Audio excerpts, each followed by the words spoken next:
Barlık Uygur, muhacir dostlarımız, qarindoshlarimiz. Assalomu alaykum, hurmatlik bizning millatimizning ichidan chiqib, vatan uchun, millati uchun, ma'rif uchun jiddiy xizmat qilayotgan akalar, doktorlar, professor, olimlar. Bugungi ikranimizga hammanglar xush keldinglar. Bugun bizningki programma sahayimizda biroz ilg'or bir shakldagi programmamiz bo'ladi deb o'ylayman. Chunki ekranda ko'rayotgan akalarimizning hammasi professor, doktor, ilm odamlari. Hemen vaqtni uzaltmasdan, chunki deydigan ko'p so'zlarimiz va aniqlaydigan, ochiqlaydigan ko'p so'zlarimiz va bizni kutib turayotgan nurg'un vazifalar va ularning avvali yana shu tashviqot va suhbat orqali nurg'un narsalarninki javobini topamiz, ochiqlab beraylik. Shuning uchun men qarindoshlarga ekrandagi akalarimizni, olimlarimizni tanishtirib o'taman. Qirg'izistondan professor doktor Seyfullah Abdullah akamiz, undan boshqa Shveysariyadan Abdushukur doktor Abdushukur efendim, undan boshqa Amerikadan Erkin Ablız, yani doktor Erkin Ablız efendim, undan başka Türkiye'den Abdülhamid Karahan efendim. Bugün bizninki milletninki aydınlaşış, yani akartış, ma'rifga münasebetlik bo'lgan eng muhim temalarning birisi bo'libmi bugungi kunda qiziq nuqta bo'layotgan bu ziyolilarning maydonga chiqishi, ziyolilarning millatga yo'l ko'rsatishi, ziyolilarningki bu ma'rif sohasida bir uyg'unish harakatining boshlanmasi bo'lgan ziyoli akalarimiz bilan bu yerda ziyolilarning milliy burchi nima, ya'ni vazifamiz qanday, vazifasi nima degan bu temada undan boshqa bugun o'tgan qitimliq programmamizda Abdulhamid Karahan efendim bilan akademiyaning roli ustida suhbat ilib borgandik. Bugun ham ya'ni Uyg'ur davosida Uyg'ur xalqi uchun xizmat qiladigan o'rin, tashkilot va yoki unvonlarning ichidagi akademiya va akademiyaninki millat ichidagi xizmati qanday bo'ladi, roli qanday bo'ladi, ahamiyati qanday bo'ladi masalalarda qarindoshlarga biz bu yerda ochiqlanib beramiz va erkin suhbat ilib boramiz. Shunga so'zni uzaltmasdan men hemen so'zni Seyfullah Abdullah, ya'ni doktor, professor akamiz Seyfullah Abdullah so'zni beraman. O'zlarini bir qisqacha tanitib o'tgan bo'lsalar, bizning xalqimiz texmi yaqindan sizlarni tanib olgan bo'lsa. Merhamet. Oldu. Rahmet. Assalamu alaykum aziz qarindoshlar. Men Seyfullah Abdullayev bo'laman. Professor filologiya fanlarining doktori. Ben Kırgızistan'da yaşavatman. Kesbim tilşünaslık. Doktorluk dissertasyonu 1992 yılı Uygur tilinin sintaksisini modelleştiriş boyunca yapılgan. Nöbette Kırgızistan'ın İstiklal vilayetiga qarashliq Istiklal memleketlik üniversitede professorluk hizmetinde emekli kılatımen. Allah razı olsun. Sizinki tug'ilgan shahar memleketini bir davetgan bo'lsa. Men mashu Qarqol shahrida tug'ilgan. Qarqollik. Qirg'izistonlik turg'uniman. Qirg'izistonning Qarqol degan shaharda tug'ilib o'sgan. Allah razı olsun. Rahmet sizinki hayatlarga yana inşallah suhbat jarayonida yana fikirlab kiramiz. Chunki sizlardek doktor, professor, olimlar bizning vatanimizda bugun chiqishga yo'l qo'yilmagan bir darajada zamonda yashayapmiz. Uning uchun sizlar biz uchun bak qimmatli bo'lasizlar. Bundan burun shundaqdi, ammo bundan keyin texim qimmatli bo'lasizlar. Chunki biz qiyinchilik bir ahvolda Sharq Turkiston xalqi, Uyg'ur xalqi. Shuning uchun sizning hayotlari to'g'risida yana suhbat jarayonida yana men so'rayman. Hozir so'zni Amerikadan Erkin Ablız akimizga bersam, o'zini bir qisqacha tanishtirib o'tgan bo'lsa. Assalomu alaykum. Va alaykum assalom. Ben birinchi qatim tanishdik bir qancha bilan. Benim ismim Erkin Abdülaziz. Benim tug'ilgan yurtim Aksu Avat'tın. Ben 82-yili Şinjan Dehqonchilik universitetiniki mol-doktorlik kasbini bitirgan. Shundan keyin maktab uzun vaqt ishlab, undan keyin Yaponiyaga o'qishga chiqib, 2000-yili Yaponiya Chormol doktorlik universitetiniki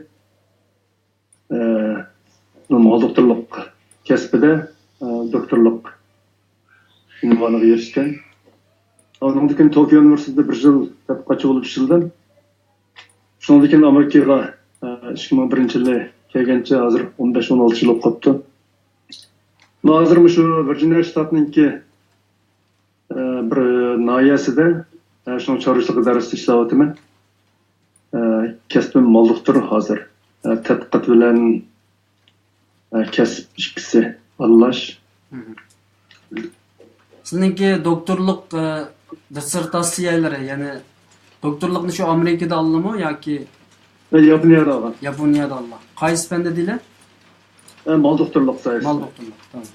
Men ayni vaqtda bu texniklik masalalarni qilayotgan bo'lganligim uchun ba'zi qilgan gaplarni unutib qoldigan ishlar bo'ldi. Shuni qayta so'radim. Bo'ldi, sizni Alloh xolsa yana yaqindan yana to'nib chiqamiz. So'zni men Abdushukur Abdurashid akamizga beraman, ya'ni Shveysariyadan. O'zlarini bir qisqacha tanishtirib o'tgan bo'lsin. Assalomu alaykum aziz qarindoshlar. Va alaykum assalom. Mening ismim Abdushukur Abdurashid. Meningki yurtim Kuchon ayisidim. Ben 88-yili Şinjan Üniversitesining fizik fakultetiga o'qishga kelgan. 96 kadar bakalavrlik ve magisterlik o'qishni 8 yil o'qidim. Undan keyin 96-yili İtaliyaga Xalqaro nazariya fizika markaziga 1 yillik magisterlik o'qishga keldim. Undan keyin 97-yili Shveysariyada doktorlik o'qishga kelgan. Şunun yoki 21 yildan yoqmi Shveysariyada yashayman. 2000-yili doktorlikni shu material fizikasida bitirdim. Undan keyin Shveysariya Telekomda uçur texnik soyasida loyihaga jo'b ishlayapman. Allah razı olsun. Yani vatanninki Qashqar Aqsu Avatdan. Yo'q, Kuchadin. Kuchadin. Bo'ldi. Undaqda hemen sözni Abdulhamid Qaraxon efendimga beraman. O'zlarini o'tgan qitimliq programmada tanishtirib o'tgan, bu qitimni tonayli. Chunki bir-birimizni tonimog'icha biz qarindosh bo'lolmaymiz yani. Sizlarga marhamat. Assalomu alaykum, hurmatli qarindoshlar. Mening ismim Abdulhamid Qaraxon. Qashqar Maralbashidan. 2004-yili Lanji universitetidagi yadro ximiya kasbini bitirgan.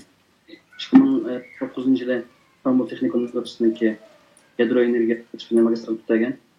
Undan keyin Uyg'ur akademiyasida hozir Turkiya bosh ministrligi tashqi turklar va qarindoshlar tayyorasida ishlayapman. Qancha so'zlaydi bo'ldim vaqt tejash uchun. Rahmat. Yani aynı vaqtda Uyg'ur akademiyasininki raislik vazifasi. Hozir tushundim. Bo'ldi, undaqda biz necha vaqtdan bir programma qilib 1 soat davomlashtiramiz deb o'yladik, ammo bu bizning dardimiz jiq bir millatgan, so'zimiz texmi ko'p, ochiqlaydigan, o'rganadigan, deydigan so'zlarimiz bek ko'p bo'lganligi uchun bu vaqtimiz 1,5 soat, 2 soatga cho'zilib ketadi. Buning uchun bir jiddiy bir shaklda bir programma qilamiz bugun. Ya'ni qo'sqimizdagi ilmni, ko'ngil so'zlarimizni va burchlarimizni, vazifalarimizni hammani bugun bu yerda ochiqlab, xalqimizga kichikkina bo'lsa o'zimizningki ilmini tanishtirishga tirishimiz. Men so'zni oldi bilan Sayfullo Abdullayev, ya'ni Abdullah akimizga bersam, hozirning o'zida professorlik xizmati bilan shug'ullanib turibdi. Bugungi ilmiy unvonda eng yuqori unvonlar qatorida. Şuna yani bir profesör bulmak undaq asan bir iş emas.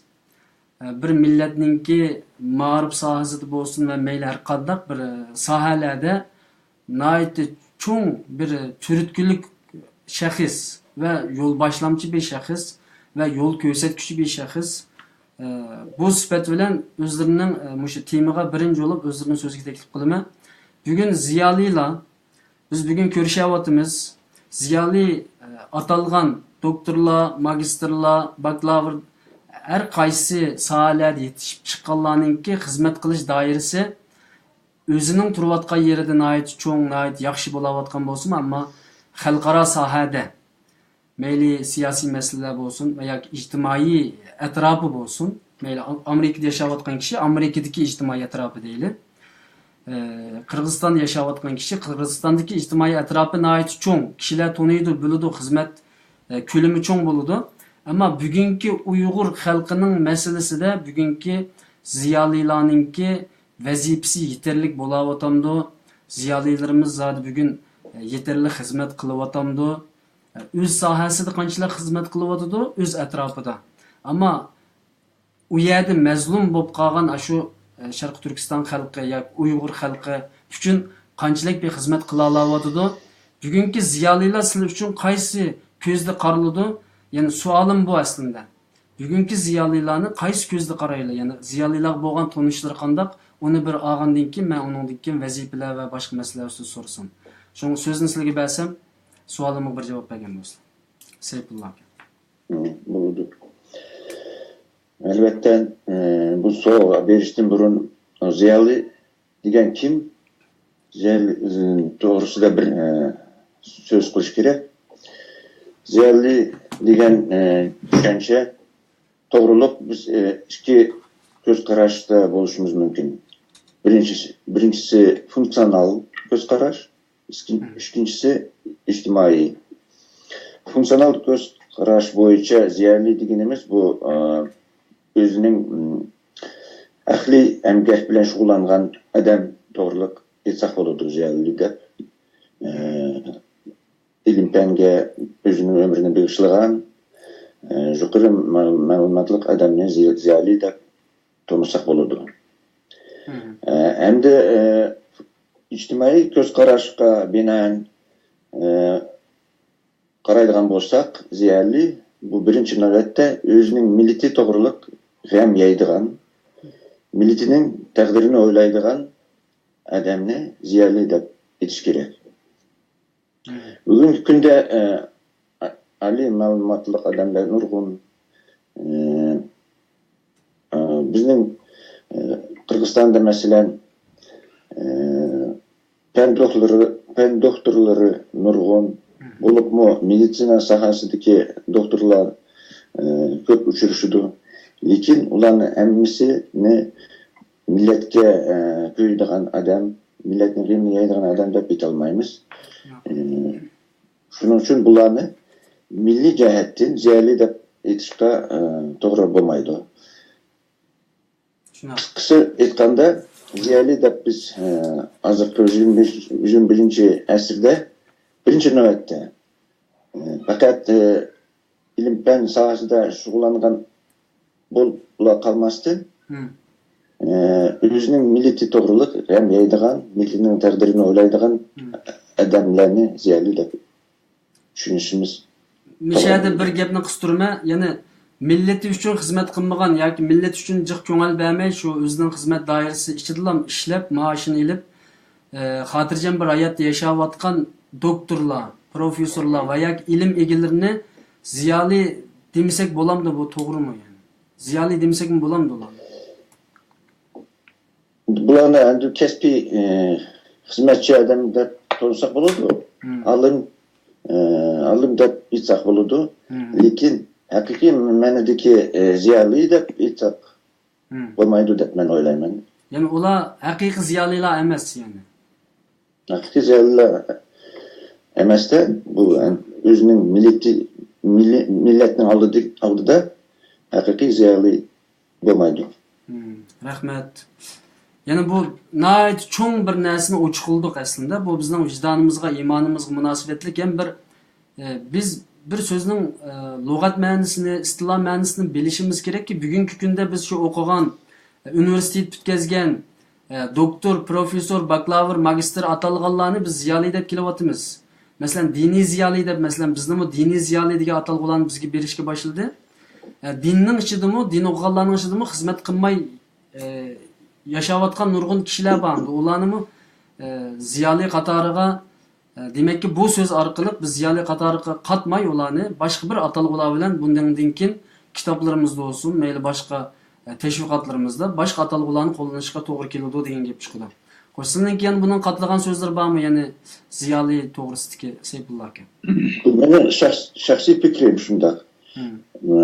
Agar doktorlikni bitagan odamlar nurg'un bo'ladi. Bularni funksional jihatdan ziyoli deb aytsa bo'ladi. Lekin haqiqiy ma'nodagi ziyoli ijtimoiy turmushni göz qarashdan qaragan ziyoli bu albatta o'zining millati to'g'riliq ko'rinadigan millatni o'ylaydigan yuqori ma'lumotli odam. Rahmat. Nayt cho'ng bir so'zni bugun yana bir qitim ochiqlagan bo'ldik. Kitoblarda o'qigan bo'lsakmi, ziyolining ma'nosi nima degan bu so'zni, ammo bizning qalbimizga jiq ta'sir qilmaganda bu qitim bu so'zni anglab yana bir qitim buning ma'nosini bilib olgan bo'ldik. Bununla Erkin Abdulaziz akamning so'zini anglab baqqan ba, yani ziyoli degan nima? Chunki qisqa to'xtalsak, undan keyin temir kirkazsak deyman. Chunki buningda uzun to'xtalishimdagi sabab o'zini ziyoli da'vatgan yuzlarcha odam bor. Minglarcha odam bor. Ammo ziyoli deydi. Ammo bu so'zga zaten amaliy tushmamdi buni faqat hisoblashmayotdi. Biz bu sahnaga chiqqanlar hamda bundaq o'zimizni ko'rsatish uchun, yuzimizni ko'rsatish uchun chiqmadik albatta. Cho'qim bu o'qigan narsamizning, ya'ni ziyoli degan bu so'zning ma'nosini aniqlab o'tish uchun chiqqan bo'lganligimiz uchun buningda sizning bu ko'z qarashingizni baqqan bor. Erkinga rahmat. Endi yuqorida professor Sayfulloh akamiz yaxshi bir tushuntirish berdi. Endi biz hozirmish Uyg'ur akademiyasi degan bir organizationninki a'zosi bo'lib suhbatimiz bilan bundan keyin mush xizmatni yaxshi qilmoqchi bo'lgan asosdagi bir conversationni bilgan qilyapmiz. Hozirgi gap Uyg'ur ziyolilarininki bir definition deydi.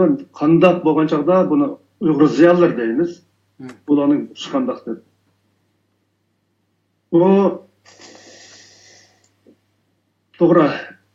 Ziyoli demak bilan endi ko'pincha hollarda o'zining kasbiga puxta bo'lib, o'zining soyasida yaxshi tadqiqot xizmati bilan shug'ullangan, natija chiqargan, ko'p natijaga erishganlar odatda ko'pincha tilga olindi. Ziyoli deb ziyolilarning ichidami endi bularningki to'rtisi nomi cho'ngroq bo'ladi. Masalan, dunyoda eng tanilgan Kimlo bir mukofotga erishdi deymiz. Endi bu o'zining davlatidan tanilib bo'lib qolmasdan endi xalqaroda shunday bir hamma millatga cho'ng ta'sir ko'rsatadigan tadqiqot natijasi orqali unilgan bo'lg'achqa u shunday shaxslarga Nobel mukofoti beriladi. Endi biz Uyg'ur ziyolilariga kelsak, masalan, vatanlik chog'da hozir biraz o'xshamaydi.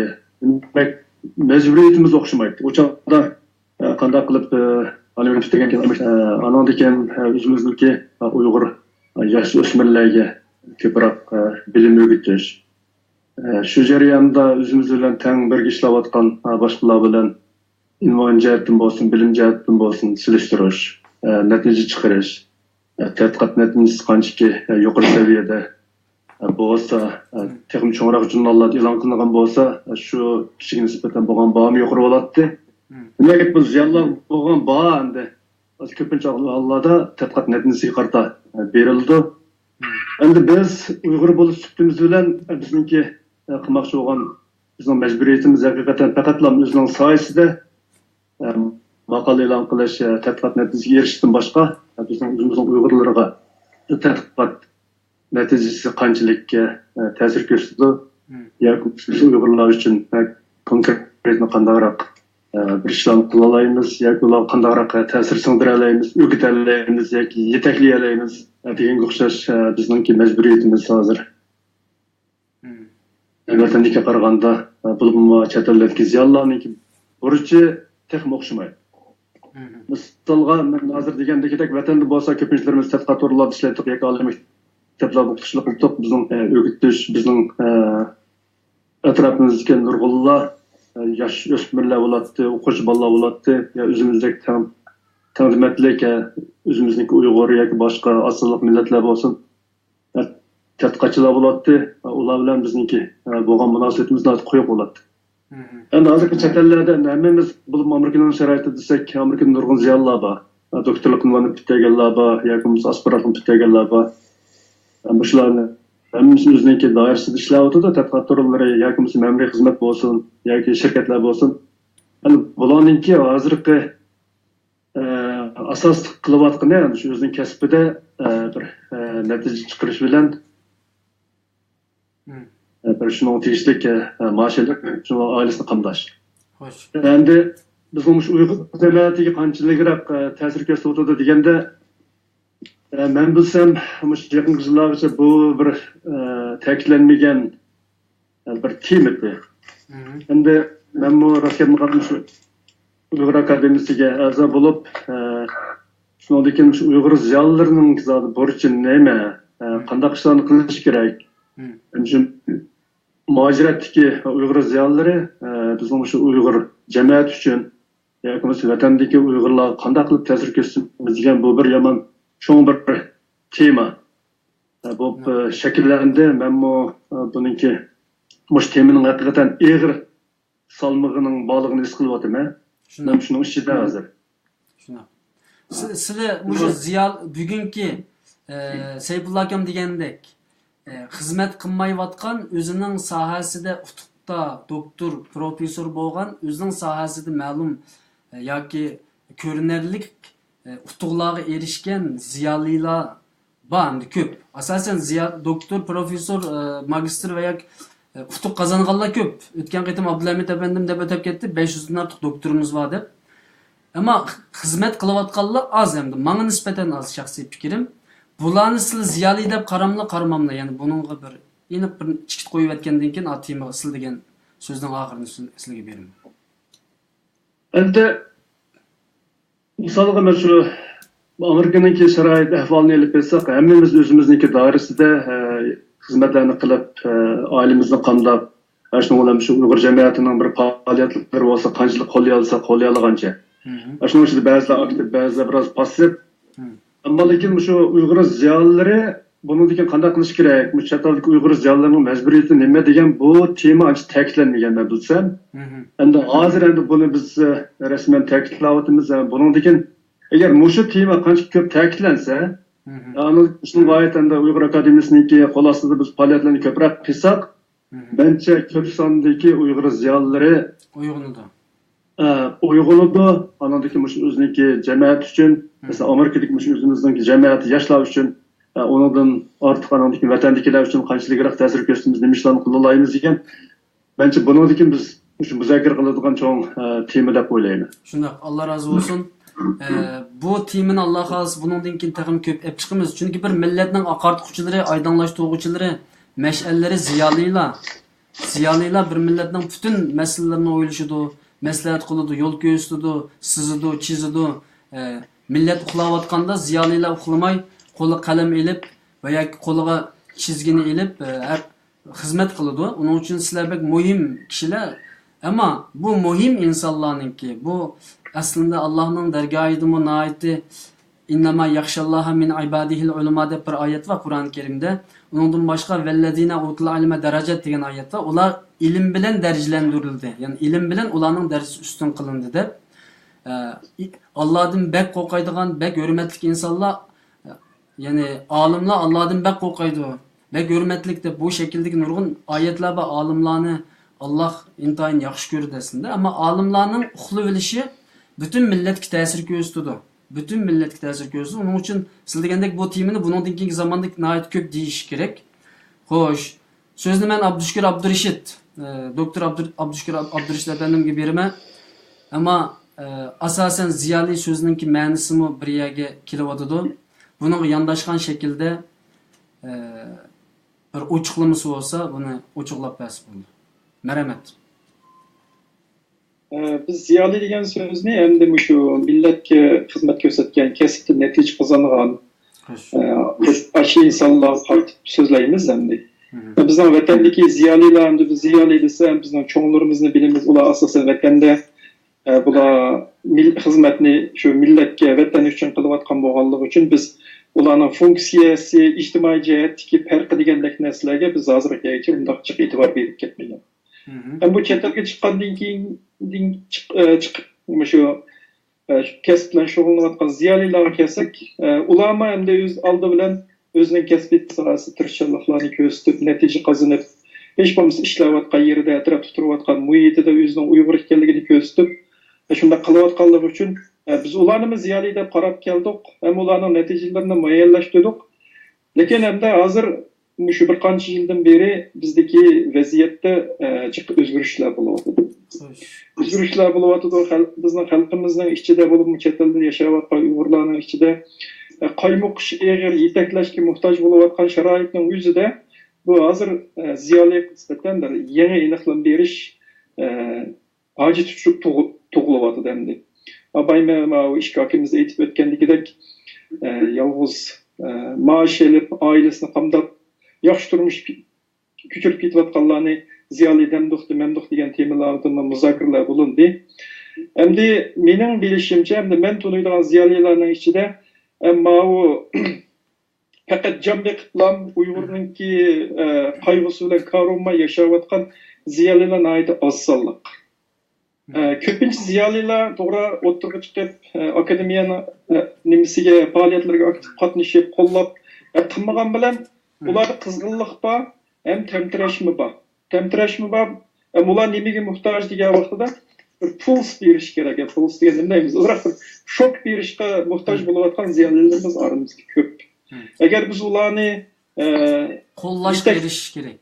Ularga biroz rag'batlantirib, ularningki o'zining roliningki nima ekanligini, nima ishlarni qila oladiganligini, nima ish qilish kerakligini biz ko'rsatib bera olsak, ishonchim komil, bizningki ziyolilarimizmi shu sapga qo'shilib, o'zining rolini joriy qildirdi deb qarayman.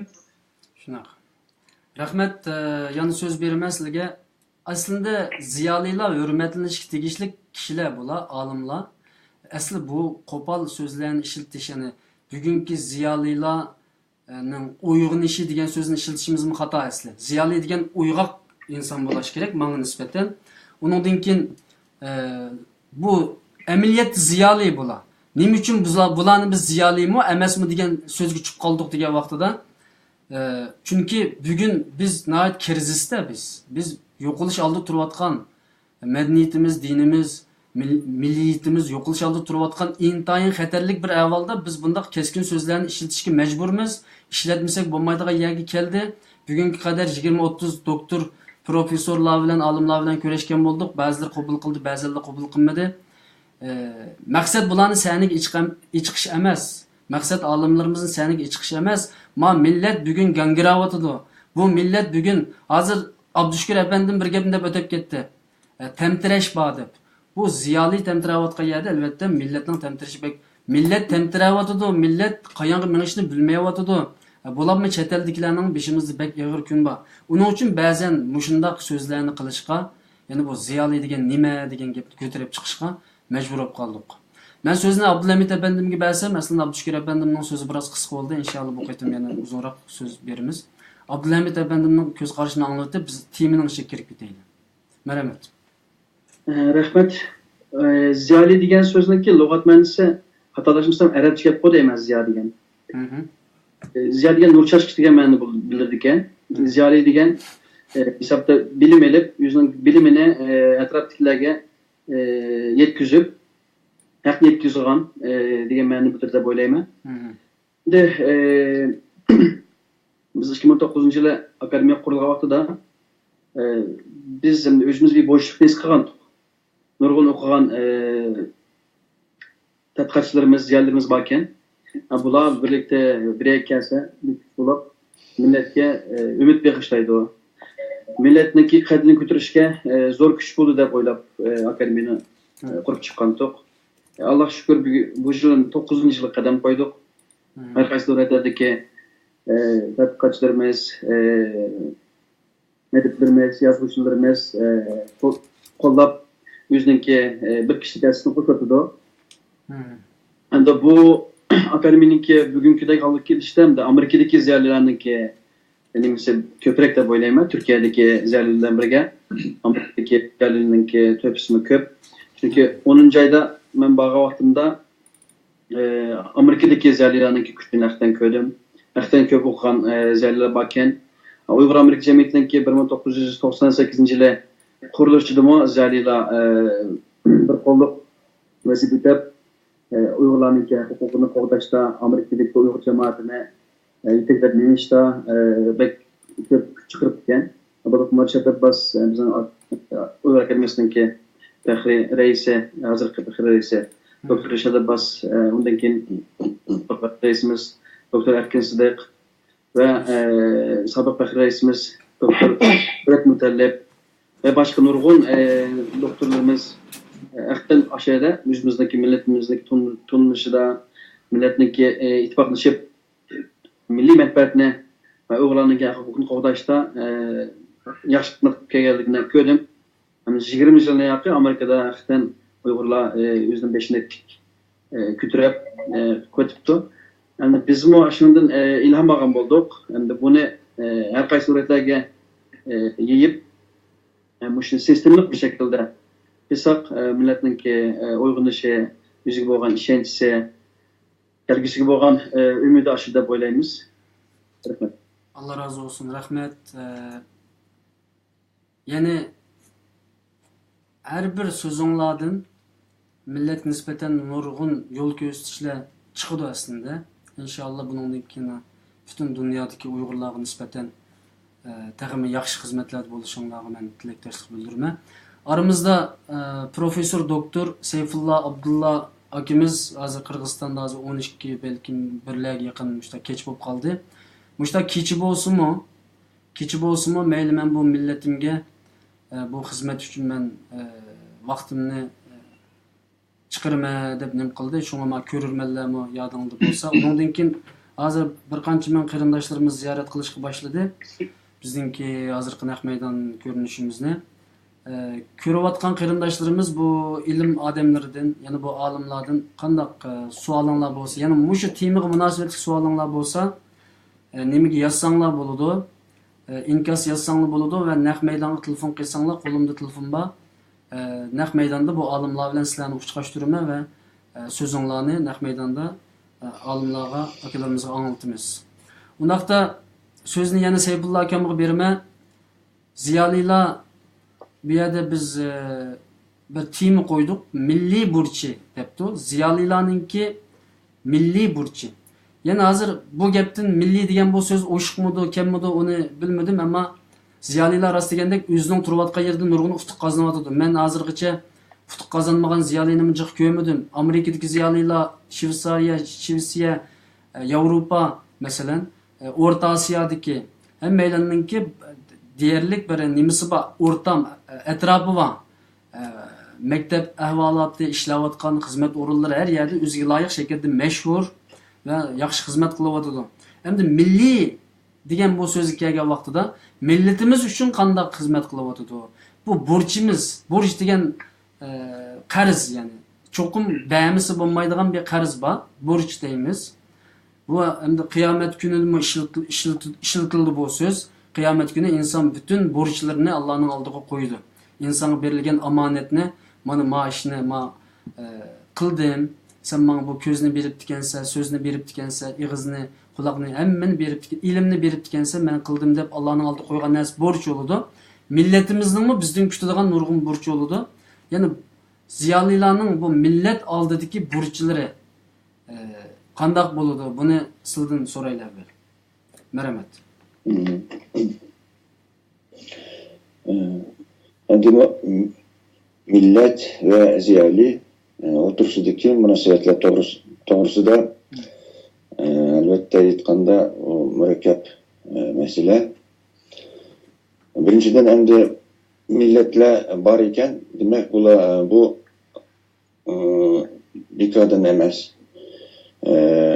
her qandaq millet eğer özünün medeniyetini berpa qilgan bolsa, demek bu millet Allah aldıdan özünün yaşaşqa hukuki bar millet deb hesaplanış gerek. Bu nuqtai nazardan qaraganda ziyolilarning birinchi borchi bu özünün milletinin medeniyetini saqlash, qo'llab-quvvatlash ve mümkün bo'lishcha rivojlantirish. Albatta ana tilni, medeniyetni en birinchi bu ziyolilar qo'llab-quvvatlab, saqlab, rivojlantirish lozim. İkinciden endi hozirgi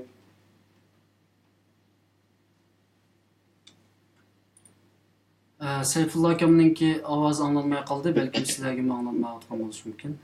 To'rning masalasimikin. Biroz ulligroq so'zlik qilgan bo'lsa, uzilib chiqib o'tadi. hozirgi sharoit ostida Uyg'ur milleti chechilgan dispers milleti bo'lib hisoblanadi. Shuning uchun Abdulhamid efendim aytgandek, bu ziyoli bu nurga o'xshash bir yo'l ko'rsatish bir vazifasini ado qilish kerak. Yeniroq aytganda birlashtirish rolini atqarish kerak ziyolilar. Bunu qanday qilganda amalga oshirish mumkin?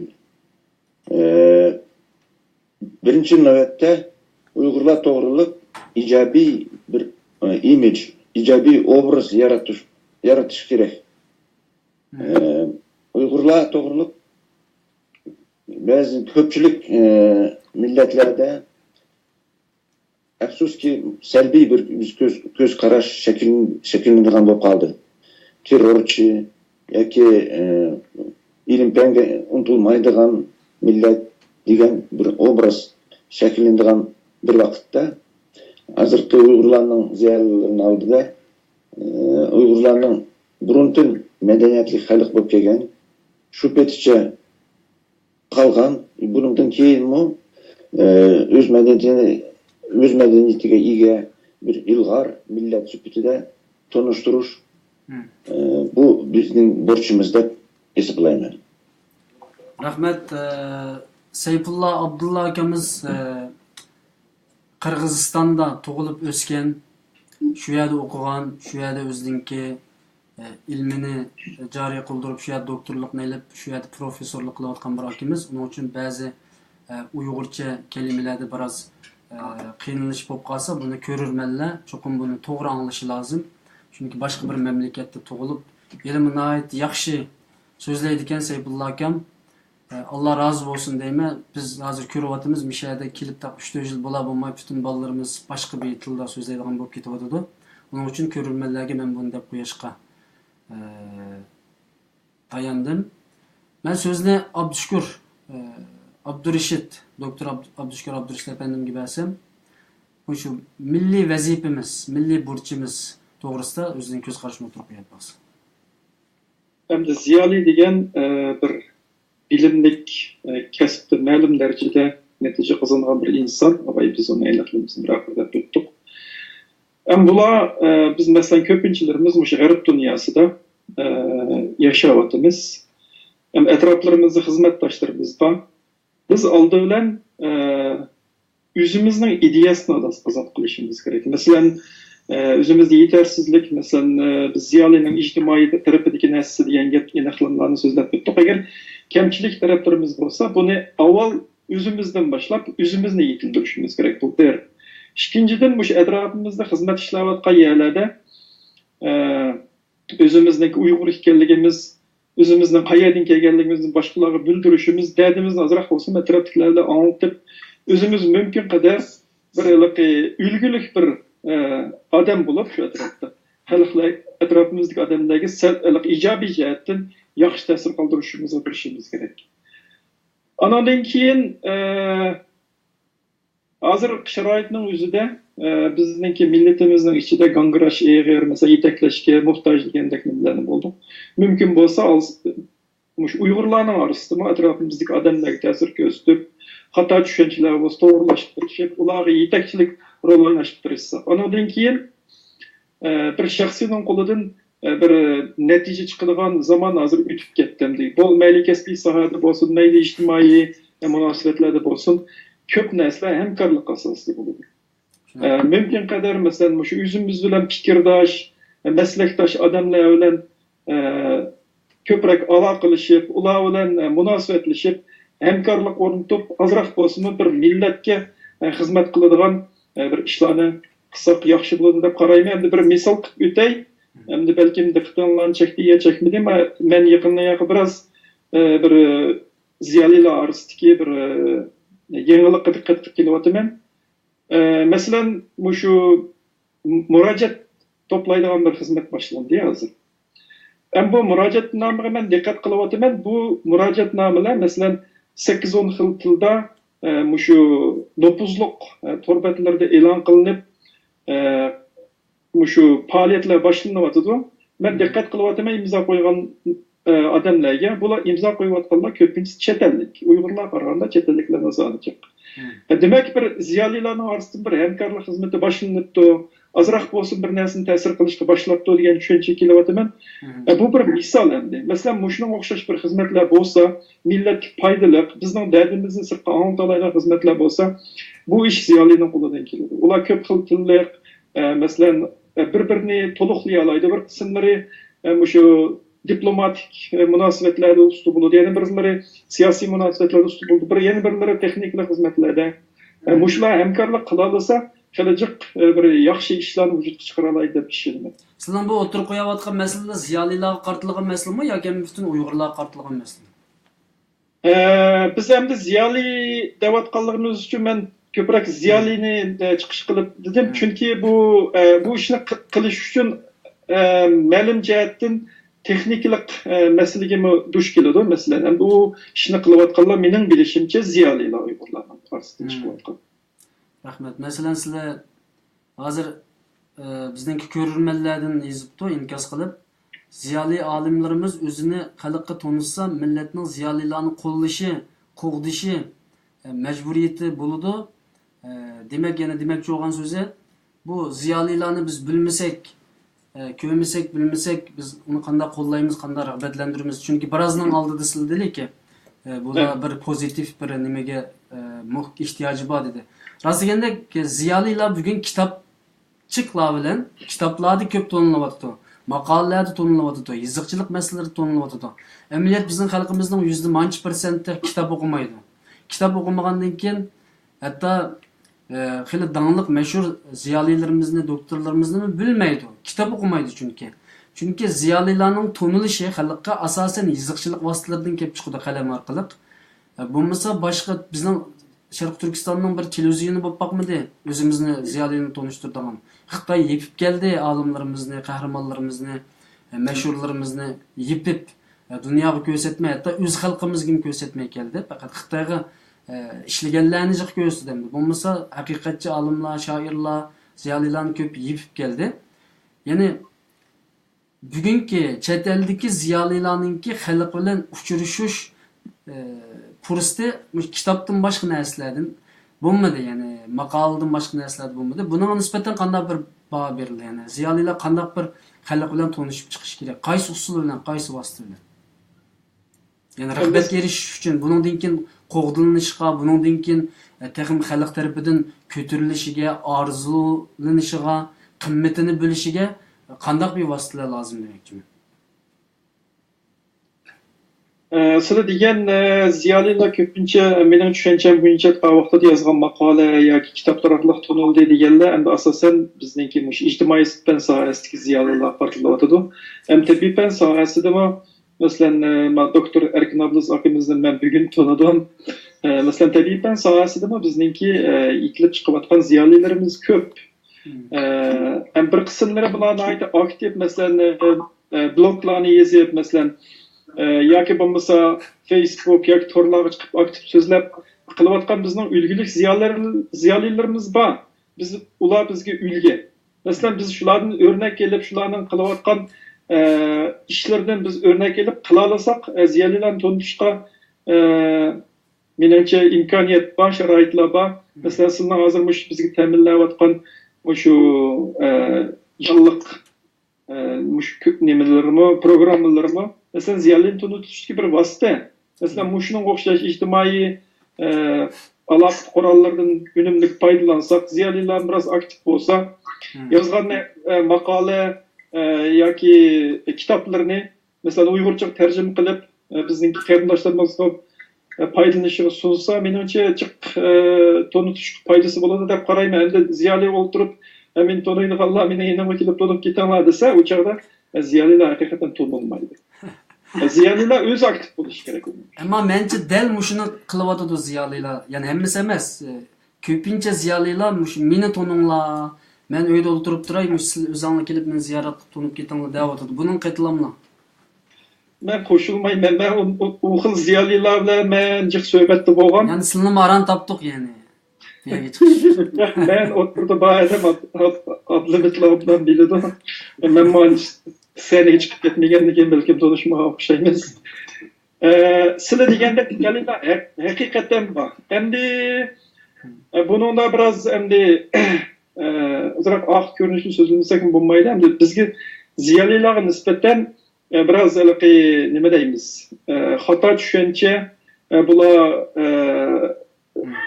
Xitoyga berib kelganlar yoki Xitoy pasport bilan turganlar deb masalan ziyolilarni bir qism ziyolilar haqiqatan chetga qilgan ish bor, bu reallik. Unda bo'lgandan keyin ziyolilarmi o'zini qochirib yurgan ishlar umi real masala. Unda andan keyin ular meni to'lamoqchi bo'lsam, meni oldimga kel deydigan ko'z qarashdiki ziyolilar haqiqatan bor. Ammo ularga shu o'tirg'i chiqqan ziyolilar yoki ozroq tajribasi bor ziyolilar Uyg'ur akademiyasiga o'xshash organ, masalan, ularga bir yaqinlashib, ularni rag'batlantirib qilsa, menimcha ular o'tirg'i chiqqan deb qarayman. Alloh razı olsun, rahmat. Mening aslında kasbim shu diniy da'vat tabliğ bilan shug'ullangan bir kishi, ammo xalqimizningki ziyoli olim ustozlarimiz bilan uchrashish nisbati nihoyat tuvan bo'lganligi uchun men xizmat nimamni o'zgartib bu olimlar bilan xalqimizni uchrashtirayli. Shunda doktorlarimiz bor ekan, professorlarimiz bor ekan, nima uchun xalqimiz tanmaydi, nima uchun o'rtamizda bir tamba pardava, nima uchun tanishmaymiz? Ham dinimizning eng cho'ng buyruqlaridan birisi bir-birimizni tanish. O'zaro tanishinglar dedi bizning payg'ambarimiz. Tanishganda qarindosh bo'la olaysizlar, qarindosh bo'lganda mo'min bo'la olaysizlar, mo'min bo'lganda jannatga kira olaysizlar deb jannat kirishninki mohiyati tanishish. Buning uchun shu olimlar bilan shu xalqning o'rtasida bir tanish hosil qilish uchun men bu programmani hozirlagan bo'ldim. So'zni men Erkin Abduzakimizga bersam, shu bizning ziyolilarimizningki burch to'g'risida bir oxirgi so'zni olsam, undan keyin akademiya to'g'risida nimaga kirib ketamiz. Seyfulla Abdulla akimizningki telefoni yoki bu programma qatilgan vositasi o'chib ketib qoldi. Men ulashga terishyapman. Inshaalloh yana ekranda ko'rinadi. Agar boshqa bir cho'ng chatoq chiqmagan bo'lsa, Erkin akimizning so'zini anglab boqadi. Yuqorida Aman bilan bir so'z almashtirish bo'ldi. Endi chet ellardagi Uyg'ur ziyolilarniki majburiyati nima deganga kelsak, endi masalan Amerikaniki sharoitini ilib aytaylik. Mesela Amerikaga kelgan Uyg'urlarniki menimcha 99% hammasining oliy maktab saviyasi bor.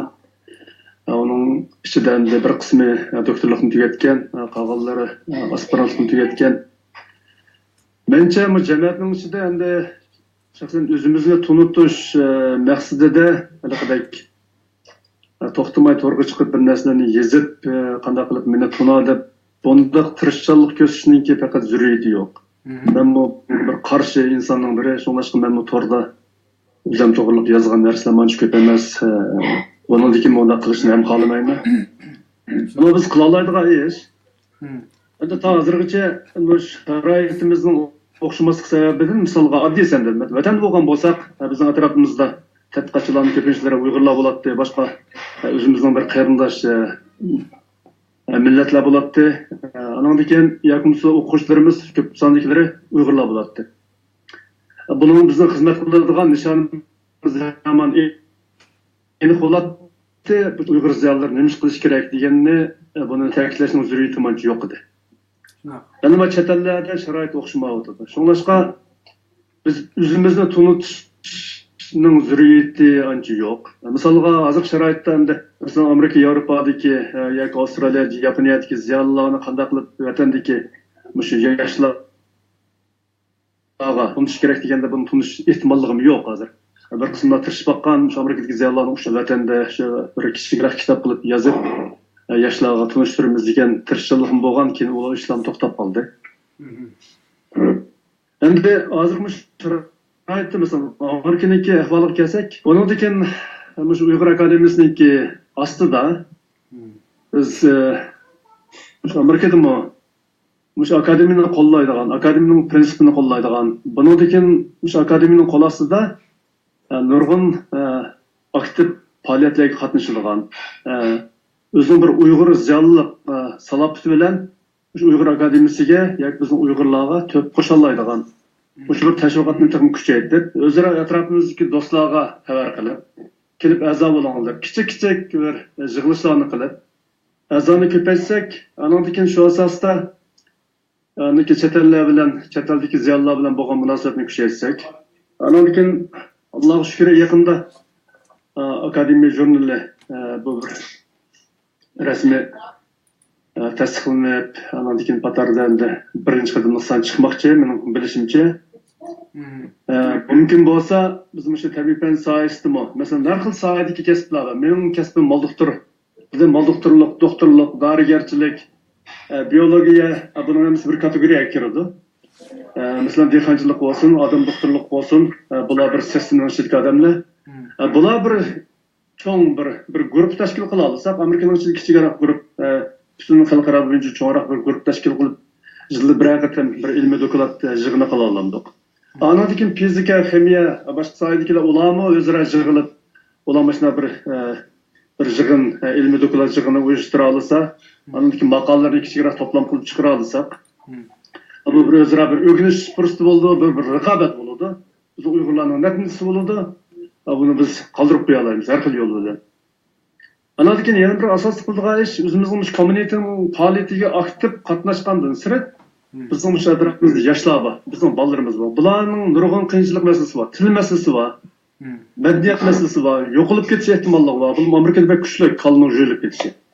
Shu bolalarimizning qanchalik vaqt bizga varislik qilib, men Uyg'ur degan bir identity bilan Uyg'ur so'zlayoladigan, Uyg'urning tamog'ini yaxshi ko'ra oladigan, muzikasini yaxshi ko'ra oladigan, madaniyatni yaxshi ko'ra oladigan, Uyg'ur dinini bila oladigan shunday bir odam bo'lib yetishib chiqishning o'zi bu bek muhim bir narsa. Shuningdek, biz shu yoshlarni tarbiyalashga qandayroq kuch chiqara olamiz. Andan keyin buning uchun ilg'or o'qigan bolalarga agar iqtisodimiz yer bersa, bir mukofot tashkillab Turkiyada bu qilyapsizlar mana bu ishlarni. Bu yomon bir yaxshi ish. Shu Amerikada bu ishlar davomlashgani yo'q. Amerikada shu Uyg'ur yosh bolalarga shu bir mukofot bera oladigan bir sharoitimiz bo'lsa, bu tek yaxshi deb o'ylayman. Endi biz qanday qilib o'zimizni bir tunutib, erkin abdus qanday odam deganni jiq odam tunusga emas. Shu Amerikadagi shu jamiyatga, bizning kichik yoshlarga, mana vatanda kelayotgan bo'lsin, yamshar tug'ilib o'sganlar bo'lsin, shularning bir Uyg'ur bo'lib bir yetilib chiqish, bir g'ururli bir Uyg'ur bo'lib yetilish uchun biz nima ishlarni qila olamiz degan shu bir masala, bir muhim masala deb o'ylayman. Rahmat. Allah razı olsun. Bizningki ikramda qarindoshlarimiz yozibdi. Sizlar bizning boyligimiz. Alloh hammani salomat qilsin deb duo qilgan qarindoshlar bor. Sizlarni ko'rib nihoyat xush bo'lgan qarindoshlar inkoslarni yozib o'tdi. Shaxsan men shu olimlarimizning hammani ko'rsam deyman. Shu dunyoda bir ko'rsam, bir bag'rimga bossam, bir quchoqlasam, o'z bir xizmatini qilib olsam deb ashla o'ylayman. Bu programmaga chiqib abay degandek bu yerda o'zimizni tanishtirib yoki men bundoq olim professor deyish emas, sizning gaplarga qarata men kichikgina qo'shimcha bir farqli ko'z qarashni o'tirib qo'yman. Ya'ni bugun Raslan biz başsız kaldık aslında şu. Dini alimlerimizin ışıdım emdiletin tek uygunup hizmet kılavatkan dini alimlerimiz çıkışık başladı. Ziyalarlarımızın ışıdım mı tek emdiletin bu akademiye kuruluğunun bir kançı 10 yıl boldu desek mi ama umumeten küpayi karakterlik bunda umumi kapsamı karakterlik bir hizmet dağıltıga emdiletin kilovatıdı akademiyimi. Onun için inşallah bütün alimlerimizdeki halkımız bir körüvasın sizlerine. Şu ben bu cihetten sizlerine bu teklifini oturup koyma. Ablamit efendimge sözünü versem ma milli buruş doğrusunda asasen Abdüşkür Abdürşit akimiz bununki cevabını ait töt kısmını bölüp evvel özümüzden başlaş onundan keyin qo'limizdan kelgan imkoniyat bo'yicha xizmat qilish qatorliq bir qancha masalalarni o'tirib qo'ydi ilmiy shaklda. Bu milliy burch jihatda bir tushunchalarni baslar Abdulhamid afandim. Ya'ni undan keyin biz buni akademiyaga bog'laylik. Ya'ni akademiyaning xizmati, akademiya oldidagi burchi qandoq degandek masalalarga kiritaylik. Bo'ldi. Arkadaşlar, ziyolilarniki, ularning Uyg'ur ziyolilarniki milliy burchi nima deganda tarixni bir varaqlab qaraydigan bo'lsak, nurg'un cho'ng voqealarda, nurg'un cho'ng ishlarda ziyolilarniki o kadar aktiv qatnashmaganligini biz ko'ra olamiz. Oxirgi 150 yillik tariximiz qaraydigan bo'lsak, ziyolilar Uyg'urlarniki taqdiriga ig'ir darajada ta'sir etgan voqealarda, harakatlarda ziyolilar qadar tangri shaklda yer olmadi. Şunu bazı işlerde biz kılıç değişlik millettinki menfaatine, mevcutluğuna qo'dash değişlik işlerde qo'dayamay kaldık. Eğer de mesela deyli Hoca'nın yanında nait milletin suyduğun milli mevcutluğunu qo'daydigan, devletin qandaq mümkünliğini bildiğin 3'ten 5 kişi ziyali bulup hakiki Uyg'ur nem qilgan bo'lsa, başına qilgan bo'lsa farq bo'ladi. Elxan Tören'nin yanında yana deganimdek ziyolilar bo'lgan bo'lsa, ishlar biraz bo'ladi. Yaqub Bey'ninki yanında yana ziyolilar bo'lgan bo'lsa, biraz farq bo'ladi. Mening o'ylaganimda shu tarixni o'qiganimda, men tarixni yillik tariximizda ziyolilar bir qismlari o'tirildi, bir qismlari yetarli darajada o'zininki bir sharoitlar sababdan vazifasini ado qilolmadi. Hem de şu yakın zamanda, hazır zamanda ziyolilar nima qilishimiz kerak deganda, o'zimizning atrofidagi jamoatga menimcha qo'yib olishimiz kerak. Nerede yashagan bo'lsak, shu yerda ulgulik bir shaxs bo'lishimiz kerak. O'zimizning maydonimizni qo'llashda, jamoatniki ishlarini tartiblashda, tashkilotniki faoliyatlarini tartiblagan vaqtda biz ziyolilar qilishimiz kerak. Hozir muhaciratdagi nurg'un tashkilotlarning ichida ziyolilar uncha ko'p emas. Shu bo'layotgan xatoliklar eng aqalli savodni bilmagan ashiyatda intayin cho'ng xatolik o'tkazgan tashkilotlarimiz yo'q emas. Bu tashkilotlarningki yanida ziyolilar bo'lsa, tashkilotlarimizning yanida ziyolilar bo'lsa, xalqning ichida faoliyat qilmoqda. Meyli ictimai faaliyet olsun, meyli siyasi faaliyet olsun, meyli başka ilmi faaliyet olsun. Her sahada ziyolilar o'zininki rolunu cari kıldıysa, chiroyli bir şekilde aşı sorunga yordam qilish niyati bilan yaqinlashsa, menimcha xalq qabul qildi deb o'ylayman. Aksicha tanqidiy shaklda taklif fikrini berib, uni ayblasa, xalqmi undan ra'yi so'yi deb o'ylayman. Ama şu cihette ziyolilar o'zininki burchini ado qilib, bu millatninki yaqin kelgusida qutulish uchun bir kichik asosini qo'yish kerak deb o'ylayman bu haqda. Rahmat. Erkin Kasilninki qo'shadigan so'zlar bormi? Chunki sizlarga qarata bir qo'shimcha fikr qildim men. Sizning bunga nisbatan bir qo'shadigan fikrlar bormi? Ya'ni ziyolilarni bir xalqimiz to'nisin demoqchiman. Sizlar xalqning to'nishining ko'p hojati yo'q. Fakat o'zining xizmatini joriy qildirib ketaverishi muhimdir. Yani bu fikrimga qanday qaraylar shaxsiy? Yo'q, mening deganim xalqning tonishi zurriyati yo'q deganim yo'q. Misolga men biladigan bir qanchalar bor-da, endi to'g'riga chiqib to'xtamay bir narsalarni yozadi, millat foydasiz narsalarni yozadi. Endi bunda ziyolilarninki ilg'idek, masalan, xalqni tonish uchun asosiy maqsad o'zini tonish maqsadda bizning Uyg'urlarga foydasiz narsalarni yozishi tamomila xato deb o'ylayman. Men bilsam, bu yerda bir ikki xil burch bo'ldi odamning. Birisi to'rning sapning oldiga chiqib aktiv faoliyat qilish, bu bir qism odamlar shunday qila oladi. Endi bir qism odamlar sukut turib qo'llay oladi. Shunaqa. Orqadan qo'llab turadigan nurg'a odamlar bor-da, har qanday qishni. Shundan bu ikkilisi ikkil bir shaxsningki qo'shgan to'rtisi bo'ldi. Ammo men sapning oldida mangdim deb millatninki manfaatiga, kelgusiga ta'sir etadigan tabiat to'g'riliq, tabiatan to'g'riliq, yoki jamiyat to'g'riliq bunday narsalarni to'xtamay yozadigan bunday ziyonlar biz kerak emas. Bunday yo'q emas, bana ismini deb bilalayman. Shunaqa. Biroq shaxslar bor bizning shu nimaning ichida, jamiyatda bor, to'g'rida bor, bulan biliglikda. Bundan keyin endi masalga menmo shularga o'xshash chiqib to'xtamay bir narsalarni yezib, o'zimni tunutishni men xohlamayman. Mening qilim shu jamiyatning ichida, shu Amerikadagi men Washington shu poytaxtda shu shahar atrofida yashayapman. Biz nurg'un jamiyatimiz bor. Bular hammasini tunuydi, qanday qadamlarni o'qidi, ziyoliligini o'qidi.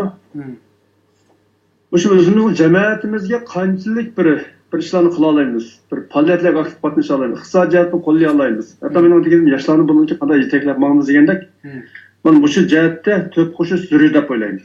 Shunaqa. Rahmat. Hozir texnik ochiq anglab olgan bo'ldik. Sayfullah Abdulla akamninki telefoni o'chib ketib, yana qaytadan bizning huzurimizga yana keldi.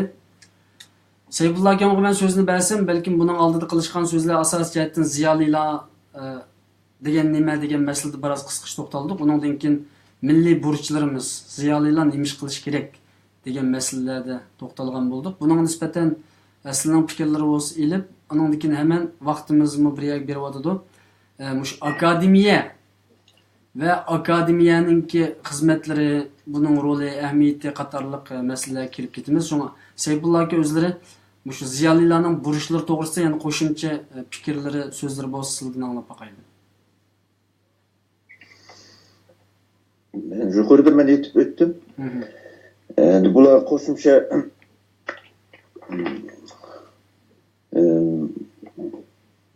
aytadigan so'z muqomida deyman, akademiya to'g'riliq ruxsat bo'lsa shu to'g'ri buni paranglashsak bo'ladi. Bu men Qirg'iziston to'g'riliq bir narsa so'rab boqay deyman. Qirg'izistondan bu qurultayning yig'inlariga kelayotganlar bor. Qirg'izistondan jiq ziyolilar bor, bo'libmi kitob yozayotgan, maqola yozayotganlar bor, gazet chiqarayotganlar bor, jurnal chiqarayotganlar bor, ona til maktabi ochgan va o'qitayotgan, ya'ni O'rta Osiyo deyilgan bu Qirg'iziston, Qozog'iston, bu O'zbekiston qatorliq yerlardagi Uyg'urlarimizningki xizmatlarini yana jiddiy yaxshi meng'ot deb o'ylayman. Qirg'izistondagi Uyg'urlarningki bu akademiyadagi roli qanday bo'ladi? Bu biroz Qirg'izistonga munosabat qilgan bir savol. Buni biroz bizga tanishtirib qo'yaman. Qirg'iziston albatta o'zining alohidaligi bor. Uyg'urlarning nurg'un problemalari bor deb aytsak bo'ladi. Bu masalan ana til problemasi, yoshlarga nisbatan bu problema nihoyatda aktual bo'lib hisoblanadi. Chunki yoshlarning ko'pchiligi rus tilida so'zlashib, rus tilida aloqa qilishadigan bo'lib ketadigan bir tendensiya bor. Endi shuning bilan bir vaqtda bizmi Qirg'izistonlik ziyolilar mana shu Uyg'ur akademiyasi bilan bo'lgan munosabatimizni nihoyatda aktual masala deb qaraymiz. Chunki Uyg'urlar butkul dunyo bo'yicha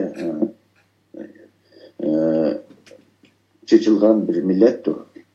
Akademiya bu o'zining faoliyatida buni aks ettiradigan bir tashkilot bo'lishi mumkin, bo'lishi kerak deb o'ylaymiz. Shuni o'ylab biz Qirg'izistondagi Uyg'ur ziyolilari Uyg'ur akademiyasining o'zining bir tarkibiy qismi deb o'zimizni qaraymiz va akademiyaning asosiy faoliyatiga uyg'un o'zimizning faoliyatimizni uyushtirishga harakat qilyapmiz. Yani akademiyaning Qirg'izistondagi bundan keyingi taraqqiyoti sizningcha yaxshi bo'lib ketadimi sizning? Çünkü bu yerde hükümet meselesi var, siyasi mesele var. Çünkü bazı hizmetlerini kollaydı Kırgızistan hükümeti. Bazılarını tazuk Xitay münasebetlerine takışılan meseleler var. Akademiye Kırgızistan'da kelgüsü kandak buldu sizce? Akademiya bu akademiyanın faaliyetinde bizim fikrimizce siyasi bir yönelişle yok deb o'ylaymiz. Bizning o'yimizcha akademiyaning asosiy maqsadi bizning ko'z qarashimizcha bu bilim fan, o'qiyotgan yoshlarni qo'llab-quvvatlash, Uyg'urlar to'g'riliq ko'pchilik bilmaydigan axborot uchurini ko'pchilikka yeyish, boshqa yo'nalishlarda biz ish elib boradigan bo'lsak, bizni to'g'ri tushunadi deb o'ylayman. Yani akademiya jihatdagi xizmati inshaalloh yaxshi mengib ketadi. Ama Uyg'ur akademiyasiga bog'liq taraqqiyot qanday bo'ladi? Yani bu akademiyaning aslida uyushish xizmati bundan keyin sizlarcha bir qiyinchilik bormi yoki uyushib yani Qirg'izistondagi ziyolilarmish Uyg'ur akademiyasiga uyushish ehtimoli bormi hammasininki? Hammasidan demasak asosiy qismining. Shunday mümkünlük bor deb o'ylayman. Bu bizning millat har qanday mamlakatlarda millatimizning vakillari bor. Yashayotdi, emgak qilyotdi, ularning ichida ziyolilar bor. Shuning uchun biz akademiyaning qanotini yeyishimiz kerak butkul dunyo bo'yicha. Agar Uyg'urlar qanday bir mamlakatda zich bundaq yashaydigan bo'lsa, akademiyaning shu mamlakatda sho'balarini ichish kerak. Keyin akademiya o'zining qanotini yeyib bir qudratli bir ilmiy tashkilotga aylanishi lozim. To'g'ri. Akademiyani bu jihatda Qirg'iziston hukumat qo'llamdi. Hozircha undaq masala kun tartibida qo'yilgan emas. Bizning faoliyatimiz ko'zga ko'ringidek darajada elib berilmayotdi. Yani Uyg'ur akademiyasining faoliyati shunami? Uyg'ur akademiyasining faoliyati hozircha yani hukumatning diqqatini chekkidek avvallar yo'q demak. Yo'q-da. Bu yil mana biz Qirg'izistonda mana 2 ayning 15-kuni bir ilmiy muhokama yig'ini o'tkazamiz. Bir qator tashkilotlar bor. Ularning ichida bizning ittifoq jamiyati, Qirg'iziston prezidentining oldidagi mamlakatlik til bo'yicha komissiya, bizning Qarqo'sh shahrining meriyasi va yana bir tashkilotlar. Shularning ichida Uyg'ur akademiyasi bor. Yani Uyg'ur akademiyasining a'zolari yoki lider yani heyetlari Qirg'izistonga berib ashundoq yig'inlar qatnashish imkoniyati bormi deymi? Bor. Rahmat. Undaq planlar bor, biz planlashyapmiz. Rahmat. Shunaqa. Undaqda men Abduşkür efendimge söz versem, ondan keyin Abdülhamid Qaraxan efendim söz verme. Yani Uyghur Akademiyasi bu Avustraliyada qandaq, Avustraliyani asli biraz tanıştırsa yaxshi bo'ldi, ammo vaqtimiz unga yetishmaydi. Avustraliyadagi ziyolilar qanchalik yoki bu Uyghur Akademiyasining Avustraliyadagi roli qandaq, bu biraz qaratmalik shaklda so'ray. Endi faqatlam akademiyaning umumiy ahvolini qilmaymi, shu Avustraliyadagi nimasidan boshlab, undan keyin akademiyaning ichiga bir kirib baqsam. Rahmat. Bizda xaritani oldiga kelib azroq geografiyadan savat olsak bo'ldi ekan. Men Shveysariyadan Avstraliya emas. Ha, Shveysariya. Shveysariya. Men jiq o'qimagandan keyin jiq gaplarni nim qilib qo'ydi ekan. Men bu hamma narsa ikranimda 5-6 tal narsa ichiqliq.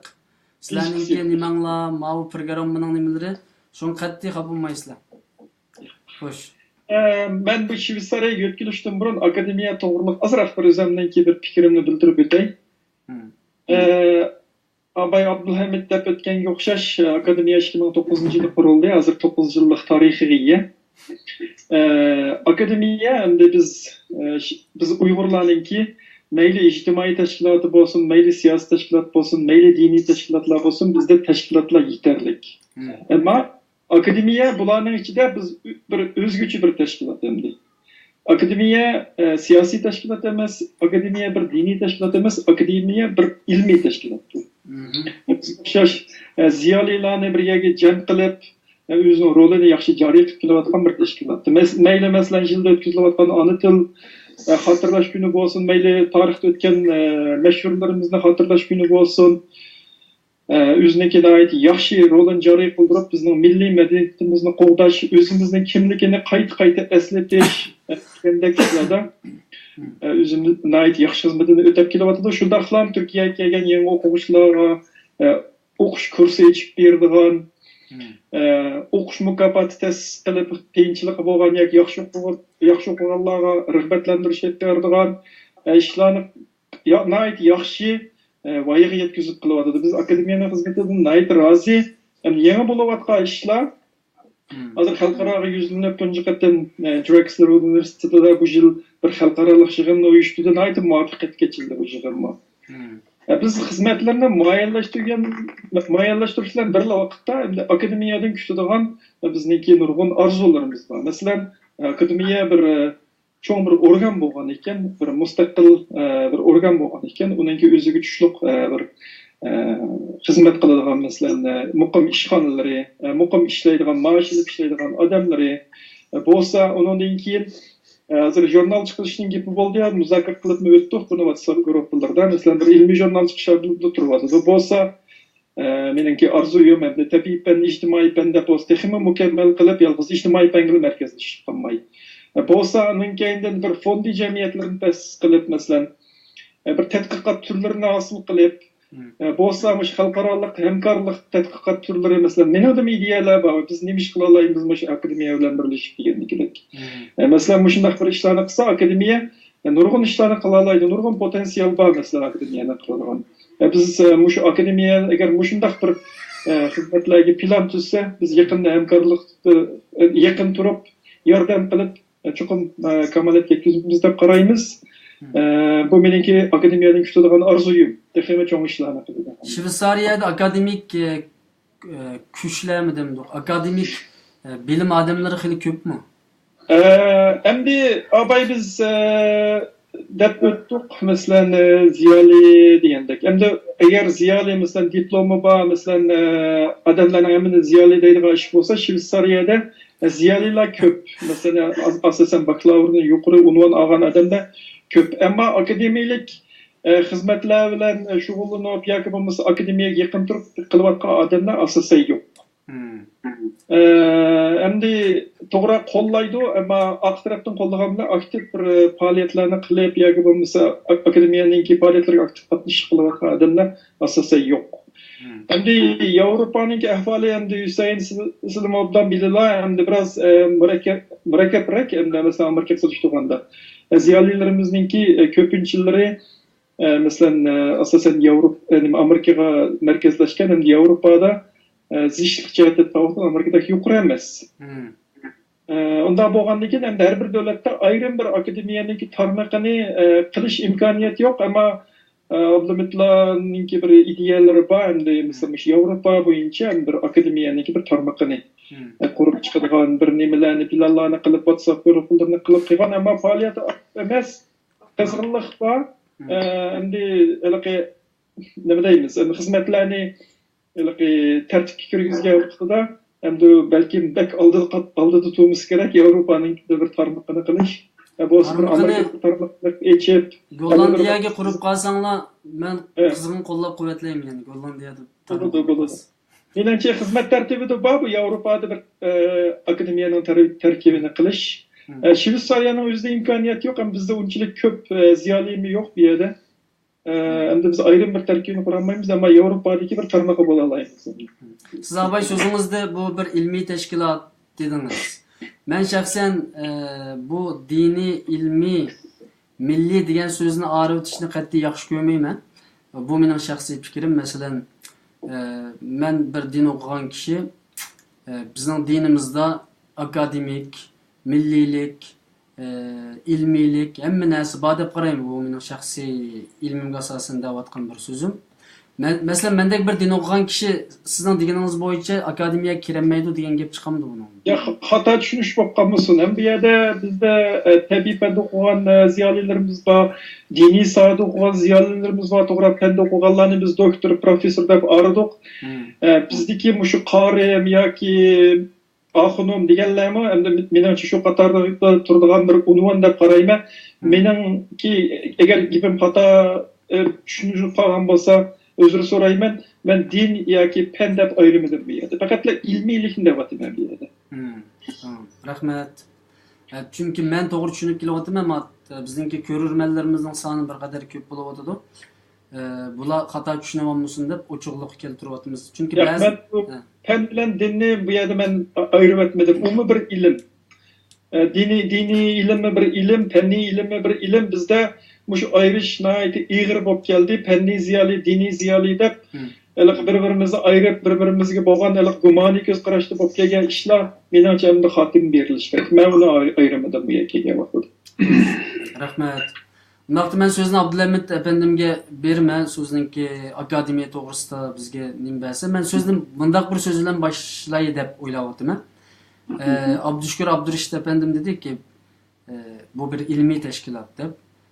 Ya'ni nurg'un xalq o'ylaydi ekan, savol o'tirib qo'yib boqis keldi ekan, deydi ekanki bu siyosiy aralashmamdi degandek. Akademiya bu gapni qanday bir tushuncha berish lozim bo'ldi. Ya'ni bu rost aralashmamdi yoki bu xato aytilib qilayotgan bir so'zmi? Buningdan boshlab bundan keyin akademiyaning xizmatiga kirib kelsak deyman. Bo'ldi. Hamda Uyg'ur Akademiyasi bayan Doktor Abdushukur Abdurashid akamiz degandek o'zgacha bir tashkilot. Uyg'ur Akademiyasi chet eldagi Uyg'ur ziyolilarniki uyushni va ularning orasidagi hamkorlikni turtki bo'ldigan.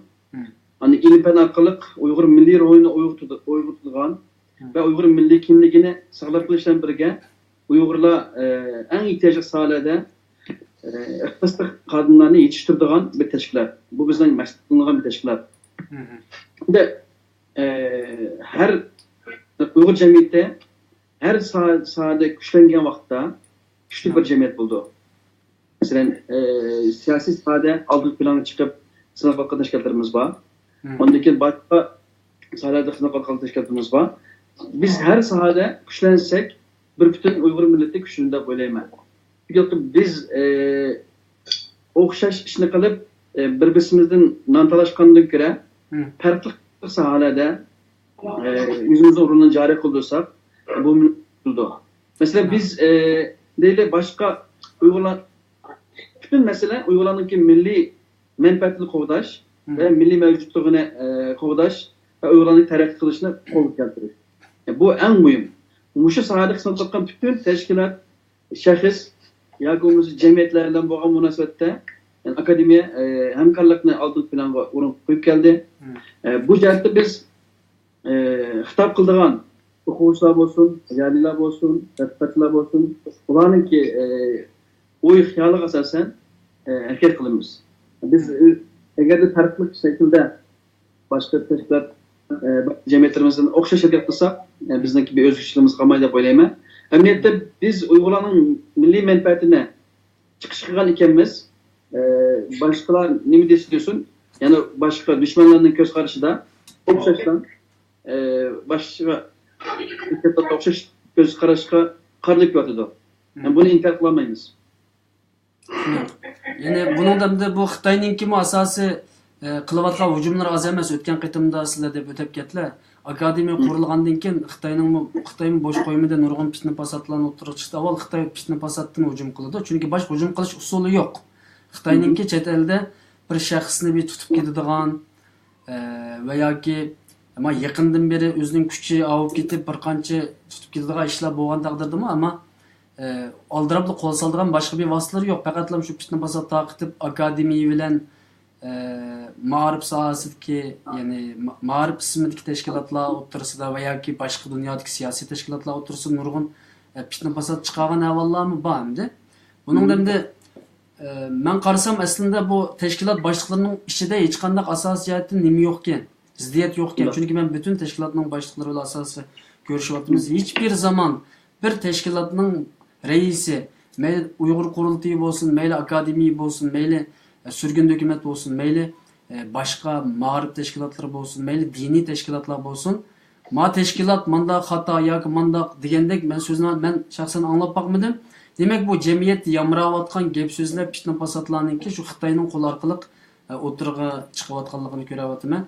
So'zni yana sizlarga qaytarib bersam, yani akademiyaning bundan keyingi dunyoviy xarakterdagi, yani hozir ko'ryaptim, hozir biz 5 davlatdan qatnashyapmiz. Gollandiya, Shveysariya, Amerika, Qirg'iziston, Turkiya.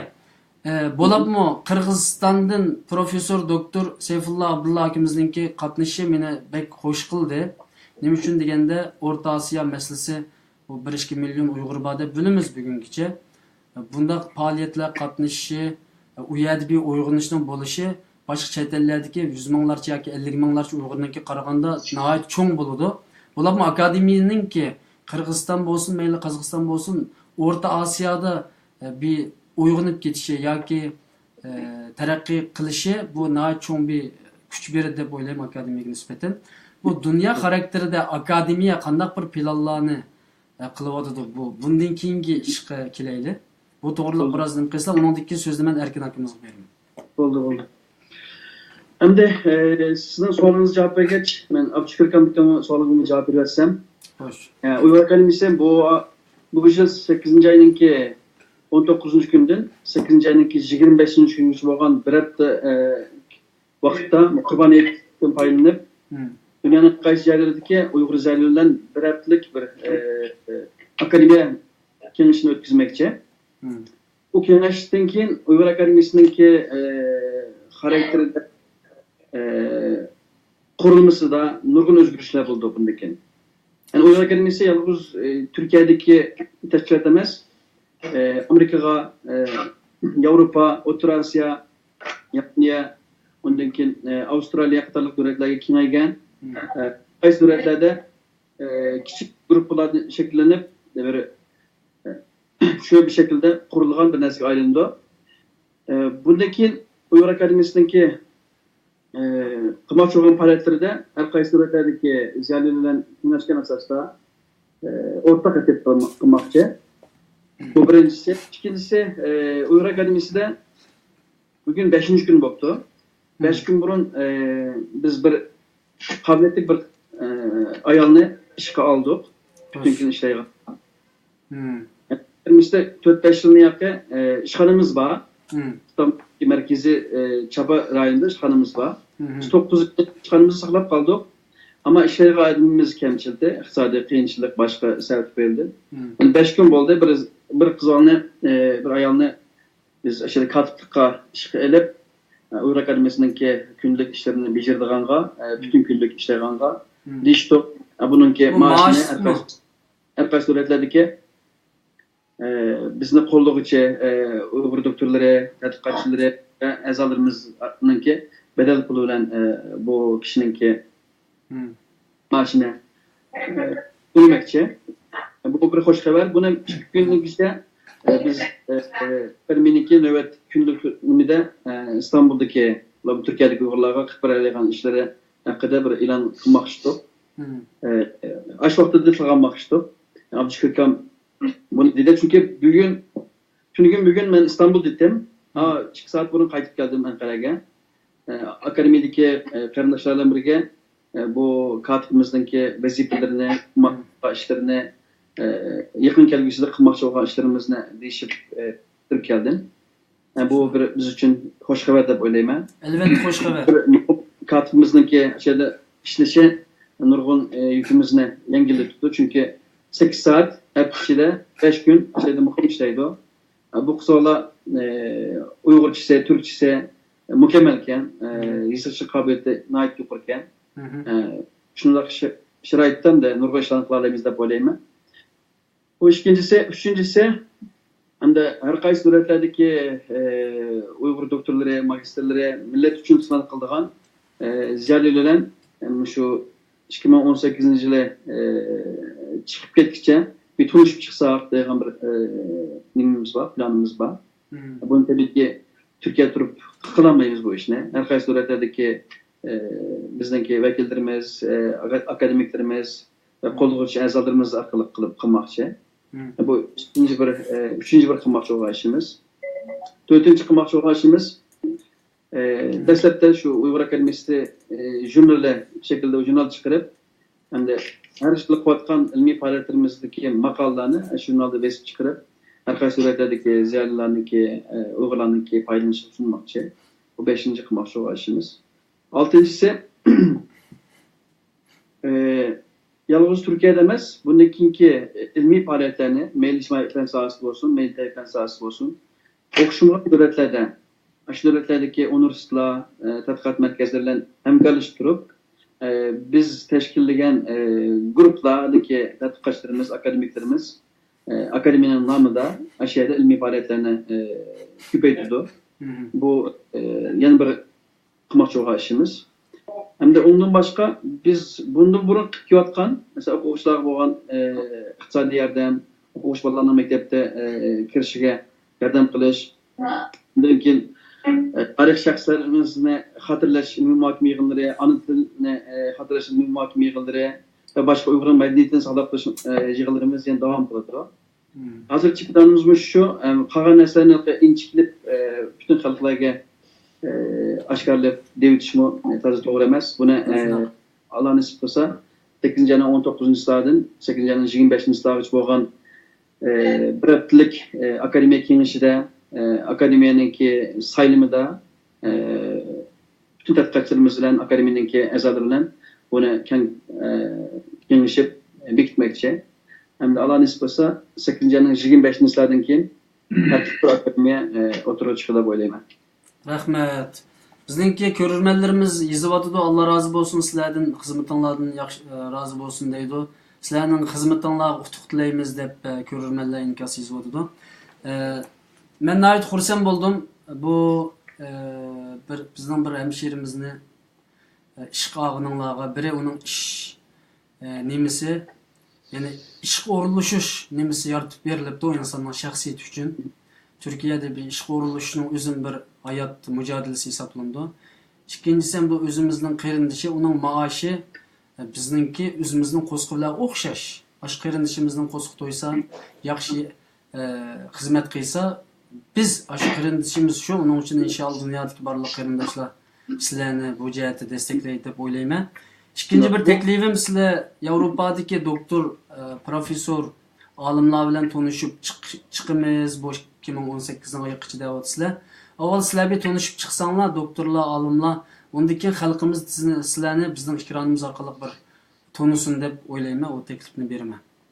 Bo'ldi, rahmat. Agar de sizning vaqtingiz bo'lsa, 15 kunda bir qatim dunyoning har qaysi joylaridagi farqli shu millat uchun xizmat qilayotgan ziyolilar bilan bir ekranda her 15 kunda bir qatim nima qilsak yaxshi bo'ladi deb o'ylayman. Chunki nurg'un ziyolilarimiz bor, millat uchun xizmat qilayotgan.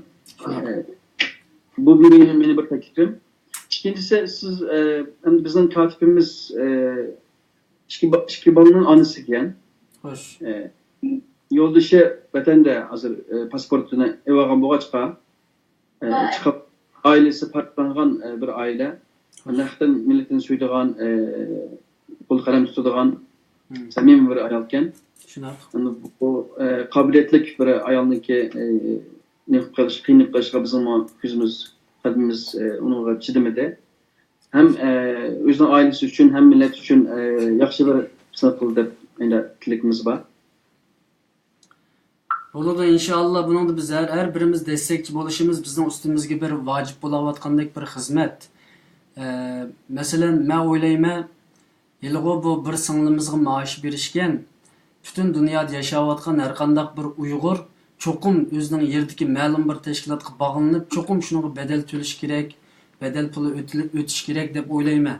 Mayli Dunyo Uyg'ur qurultiyi bo'lsin, mayli Uyg'ur akademiyasi bo'lsin, mayli shu davlatdagi, masalan, Istanbuldagi ma'rif tashkiloti bo'lsin, Qaysari, Anqara, Gollandiya, Shveysariya, Avstraliya, Amerika, hamma yerda asosan tashkilot bor. Angliyada tashkilot qurilish oldi turibdi. Har bir Uyg'ur oyda 5 yevro, 5 dollar, 5 TL pulini hech bo'lmaganda cho'qim o'zi a'zo bo'lgan tashkilotga, o'zi menma tashkilotga mening xuyum kelishidi ekan, mening xizmatim bunga kelishidi ekan, men bayroq ko'tara oladi ekanman yoki keynisab tura oladi ekanman yoki akademik xizmat qila oladi ekanman yoki ma'rif xizmatni qila oladi ekanman deb o'zi xohlagan bir tashkilotga bedel pulni o'tishini men farz demasammi cho'qim majbur deb o'ylayman. Chunki bugungi kunda, chunki agar unda qilmasa bizning chet elda yashashimizmi xatarlik. Bizning chet eldagi hayotimizmi hozir Gollandiyadami ba'zan ishlar o'tirg'i chiqyotdi, qonunlar o'tirg'i chiqyotdi. Xitoylarningki besim yig'irlatdi, Turkiyada Xitoylarning besim yig'irlatdi. Buningdan keyin dunyoga Xitoy imperator olaman deb butun dunyoda o'zining ta'sir kuchini ko'paytirayotgan bu zamonda har bir Uyg'ur o'zini qo'g'dash uchun tashkilotlarni yo'lish kerak. Bularni akademik, ma'rif tashkilotlarni texmi ko'p yo'lish kerak deb o'ylayman. Men Erkin akamizni saqlatmay so'zni bersam, bu to'g'risida o'zining ko'ngil so'zlarini o'tirib qo'yib boqamiz.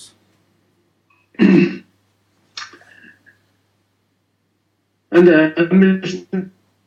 ki bir vaqt soat keladi degandek, masalan Uyg'ur akademiyasining buningdan cho'ng bir ishlarni qila oladigan vaqti kelib qolgandek his qilyapman men.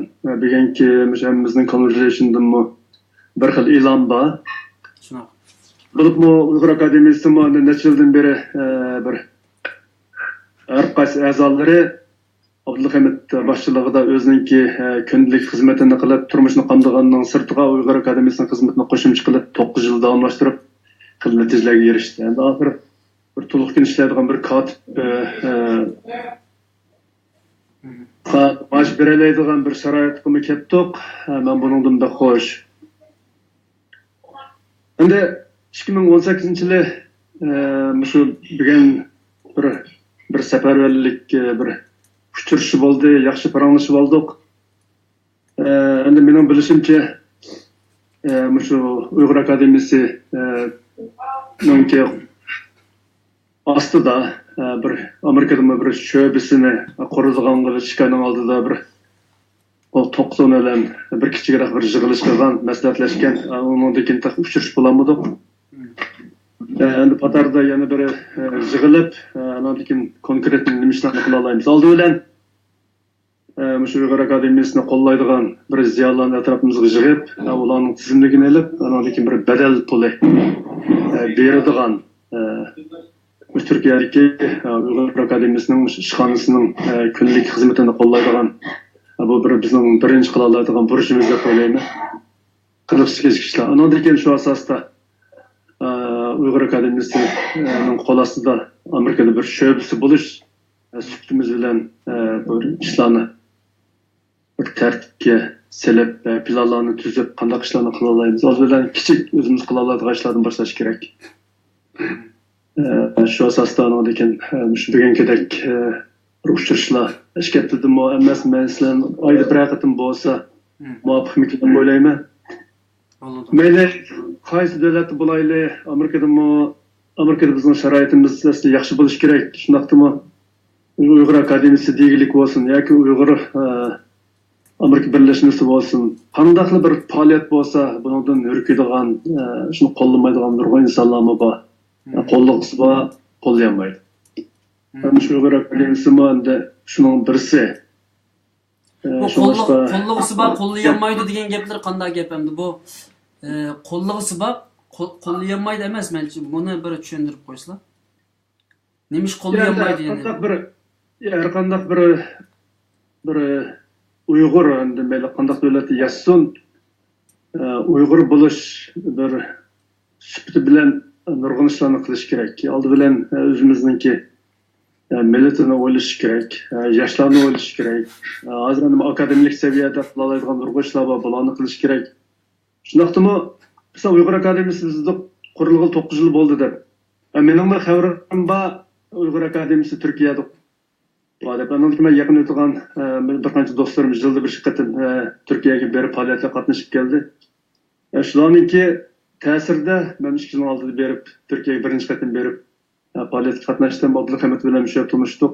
Shundan boshlab Uyg'ur akademiyasini yaqindan qo'llab kelyapman deb o'zim shunday his qilib Uyg'ur akademiyasining biroq nimishqa desangiz bilmanda emas nurg'un jamiyat huquqida bizning jamiyatimiz Amerikaning nurg'un insonlar bor biladi. Ammo Turkiyaga berib shu bir yilda bir qatim bo'ladigan ilmiy doktorligini qatnashib kelalaydi deganlardan sanoqliq. Ya 4 yildan bor, ya 5 yildan bor, ya 10-15 yildan bor. Endi Amerikada PhD unvoni bor, boshqa bakalavrlik unvoni bor, ziyonlarni ko'rsatsangiz soni xili bor. Şu mayli qandaqlam bir faoliyat bo'lsin, endi Uyg'ur akademiyasining bu faoliyati shuning ichida buni qo'llaydiganlar kunni-kuniga ko'payish kerak, ammo uning uchun nurg'un xizmat kerak, tirishchilik kerak, atrofdagilarni tashviqot qilish kerak, kichikdan boshlash kerak. Mening deydig'im shu. Shunga alqish ishkaptidamiz, oyda bir qatim ko'rishib fikr almashtirib tursak, yaxshimikin deb o'ylayman.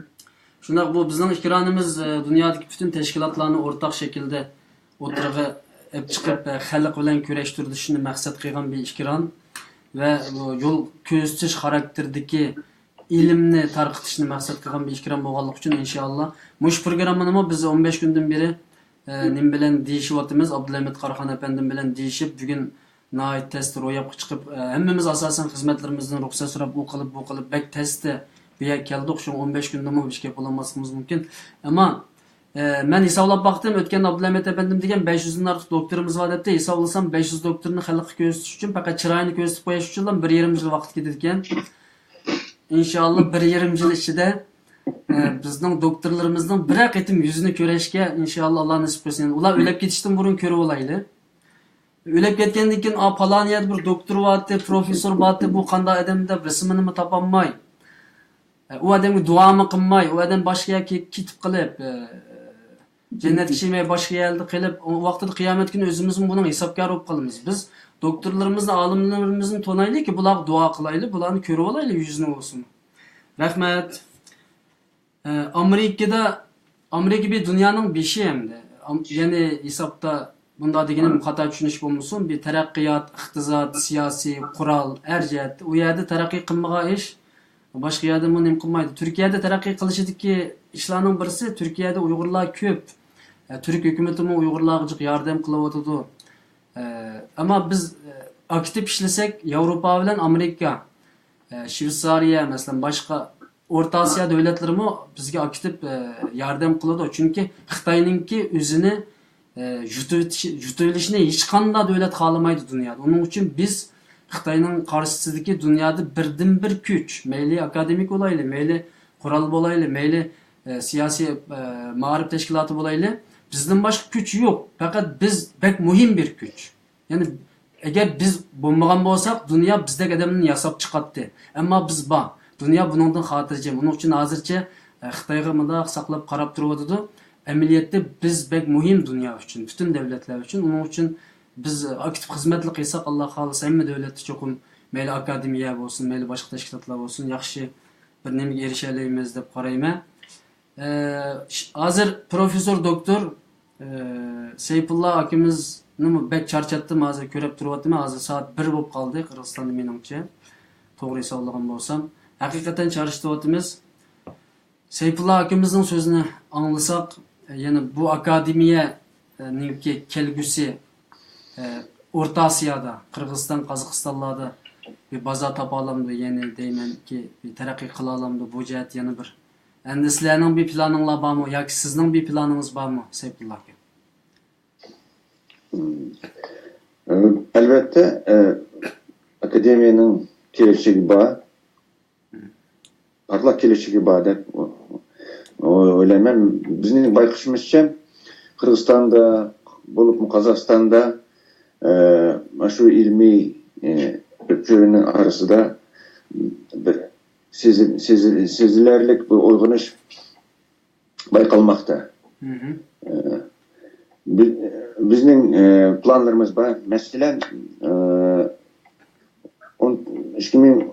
19. yılı bizim İttifak Cemiyeti'nin yübileyi bulup ötüdü. Şu vaxtıda biz Uygur Akademisi bilen birlikte çoğun halkara bir ilmi muhakeme jığınını açaylı degen planımız var. Onun sır ana tilini qoğdaş, okutuş planlarımız düzülmekte. İlmi eserlerini çıkarır planlarımız var. Jığıp etkanda Kırgızistan'daki alımla akademiya bilen hemkarlaşış planlarını birinci planga koyup atıdı. Kazakistan'da mı benim bilişimçe şundak güçle biz Kırgızistan kargandı mı köpürekti. Şunu uyardı gelecek akademinin geleceği var dep oylayman.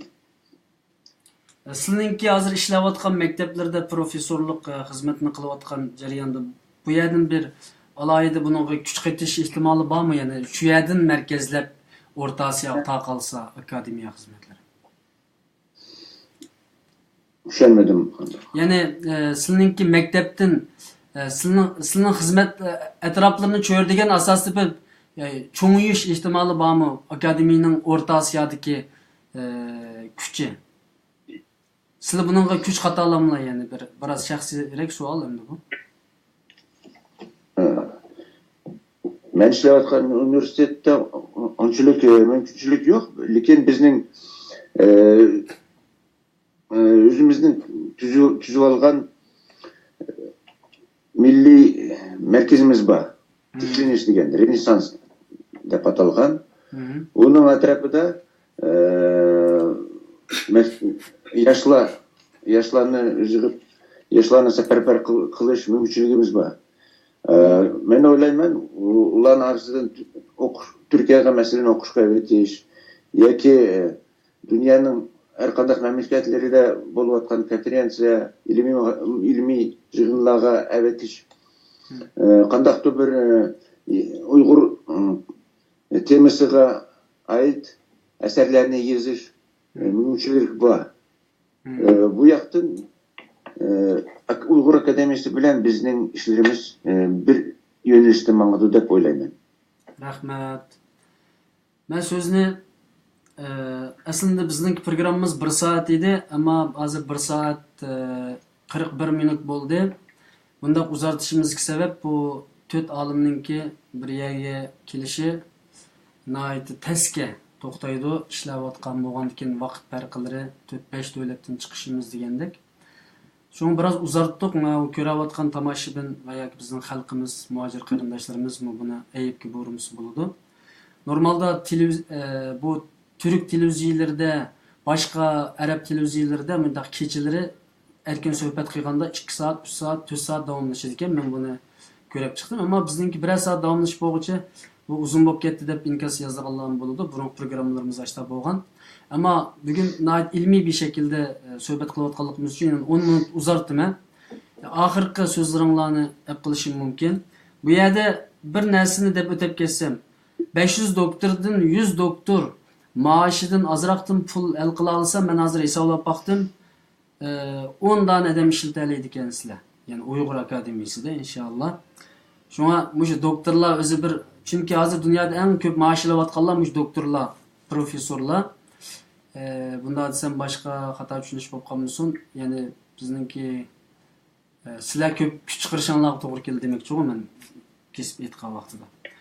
Abdüşkür efendimki söz versem, onundan keyin başka akalarımızın ahirki sözlerini elip programını yapsam.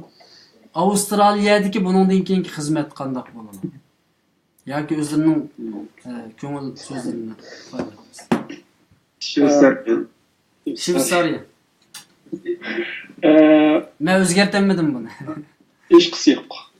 Rahmet nayeti yaxşı söhbet oldu. Aldı bilen özra tanıştık. Bunun nayeti mühim mesele. Birbirimizle tanışıp, birbirimizdeki fikir kılış usulunu öğünüp. Çünkü hemimiz öğengüçü bir yer. Ziyali boğuçu, mengü öğengüçü. Birbirimizden öğendik. Bilmege yerlerimiz var, yaxşı bildik. Hem ekran aldidagi aziz qarindoshlarımızga azroq bo'lsa-mu ziyolininki hozirgi ahvoli, akademiyaning ahvoli to'g'ri azroq tushuncha bergan bo'ldik. Agar shunchalik bir xizmat qila olgan bo'lsak, xush bo'ldim. Ondan keyin Abdulhamid akademiyaninki kelgusi taraqqiyot to'g'riliq qisqacha so'zlab o'tdi. Nihoyat xush bo'ldim. Akademiya borgan sari mukammallashishga ve kasblashishga qarab yuzlanibdi. Agar bundan keyin mush sohada biz xizmat qila olsak, o'zimizni nihoyat xushal his qilamiz. Endi men ortiqcha bo'lsin, qistirib o'tay. Akademiyaninki bir akademiklar kengashida bir ayrim bir yana bir 30 ga yaqin odamlar bor. Agar akademiyaniki iqtisodiy jihatdan qo'llashga tegishli ishlar bo'lsa, mush kengashda hammamiz o'rtaq o'ltirib, maslahatlashib, teng kuch qilsak bo'ladi. Menimcha u bir cho'ng bir masala emas. Ziyolilar bunga kuch qiladi qarayman. Endi akademiyaninki Shveysariyadagi ahvoliga kelgan vaqtida Shveysariya boy degandagidek bir kichik bir davlat, Gollandiyaning 20-chilik keladi. Biz yig'ib o'tgan vaqtida bir 100 dak Uyg'ur bor endi kichik cho'ng bo'lib, buning ichida 20 necha oila. Buning ichida endi ziyoli deb sanalganlarmi, sanoqlarmanda bo'lganligi uchun biz Shveysariyada bir ayrim bir tarmoqni tashkillab bir cho'ng ishlarni qilib ketishimiz, qila olishimiz notayin, ammo abay degandagidek Yevropada bir tarmoq quriladi. Biz shu yerda o'zimizningki kuchimizni chiqarib, qaysi sohada bo'lsin, o'sha akademiyaninki kelgusi taraqqiyot uchun, ziyolilarimizning kelgusi roli xizmat uchun qanchalik xizmat bo'lsa, biz shuni qilishga tayyor. Rahmat. Men so'zni Erkin Abliz, doktor Erkin Abliz akamizga bersam, undan keyin oxirgi so'zlaringlarni ilib, Abdulhamid Qaraxonga men yana bir qancha minut uzun so'z bermay saqlatib qo'ydim. Erkin akamizningki oxirgi so'zlarini olaymi, shu umumiy bir ko'ngil so'zlarini ziyolilarga, akademiyaga deydigan so'zlar bo'lsa, oxirgi so'zlarini olay. Bu qatimliq programmadagi. Bugungi uchrashish pek ma'nilik yaxshi bo'ldi. Men bu ekranda buni so'zlab uzun yillar o'tdi, biroz ta'sirlashim bo'ldi. Oxirgi safda o'zaro tanishdik, o'zaro tushundik. Eng muhimi shu Uyg'ur akademiyasiningki nishonini texnik yaxshi bilib oldik. Shu asosda Amerikada jamiyatni ko'p shuningdek Uyg'ur ziyolilari bugun berilgan shu huquqqa nisbatan Uyg'ur ziyolilari muxolifa asosiy masala shu Uyg'ur akademiyasiningki bo'lasida Amerikada bir tarmog'ini qurgandan boshlab konkretni bir faoliyat qilib, a'zolarni ko'paytirib,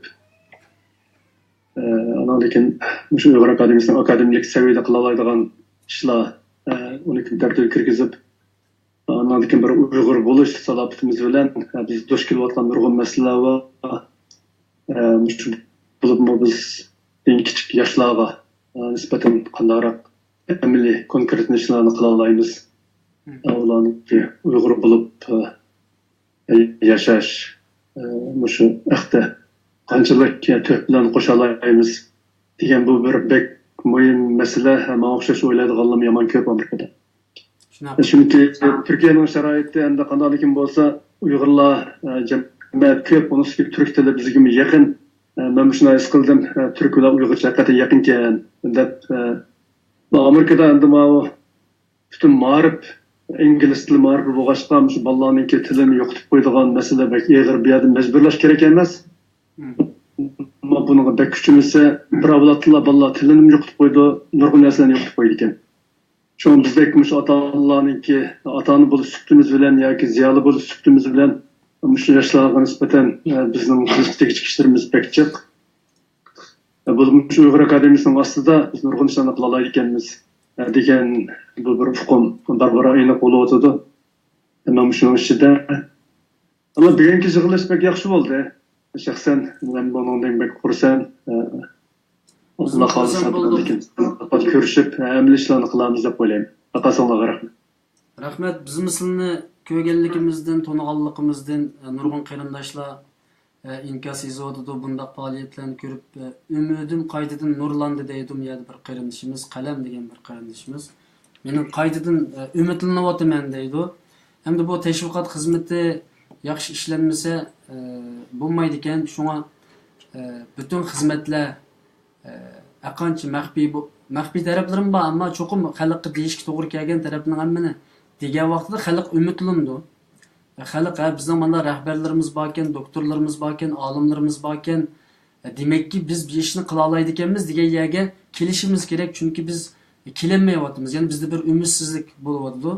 Uning uchun tashkilotlashish, tashkilotga a'zo bo'lish, bular Türklarninki tashkilotlashish masalasini bizim yerda bir bizningki bir Türk ustad ders qilib o'tdi. Tashkilotlashish degan bu narsa bek muhimken. Minglarcha Türk tashkiloti bor. Bu Türk fuqarolarining hammasi bir tashkilotga a'zo bo'lganligi uchun hammasining ulushi bo'lib, teng taraqqiy qildi ekan, davlatni tutib tura oladi ekan. Herkes bu bölünüş degan gap emas ekan, u tashkilotlashish degan so'z sizlar bilasizlar. Shuning uchun akademiyami bir tashkilot bo'lish va Uyg'urlarning doktorlarni, magistrlarni, bakalavr, olim, professorlarning ya'ni mahiyat bo'lgan akademiya degan bu so'zni bu akademiya tashkiloti o'tirib jonlantira oladi. Bundan boshqa bir tashkilot jonlantira olmaydi. Masalan, siyosiy tashkilotlar va yoki ma'rif tashkilotlari, boshqa qismlar qo'yilgan tashkilotlar bu akademiyaning rolini hargizmi ololmaydi. Olaman deb ololmaydi, chunki akademiya millatning ichidan chiqqan eng cho'ng o'qigan doktor, magistr, bakalavr mayli qaysi unvonda bo'lsin, universitetni asos qilgan, ma'rifni asos qilgan, ilmni asos qilgan nihoyatda cho'ng bir organ bu. Bu bo'lmay turib bu millatning uyg'onishini o gap ochqili bo'lmaydi. Shu akademiya taraqqiy qilmay turib boshqa tashkilotlar xalqni uyg'otadi desa, shaxsan men ishonmayman.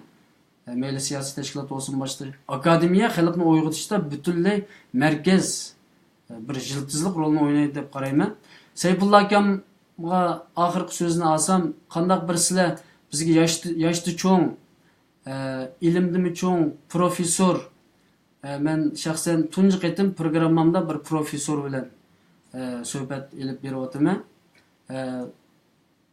Doktorlar bilan ilib beryapmiz, boshqa magistr, raislar, siyosiy yo'llar bilan ilib beryapmiz, ammo professorlar bilan tunji qatim men suhbat qilyapmiz. Xalqimiz bundan bek xursand, chunki bu necha 10 ming odamga ketadi bu bizning videolarimiz inshaalloh.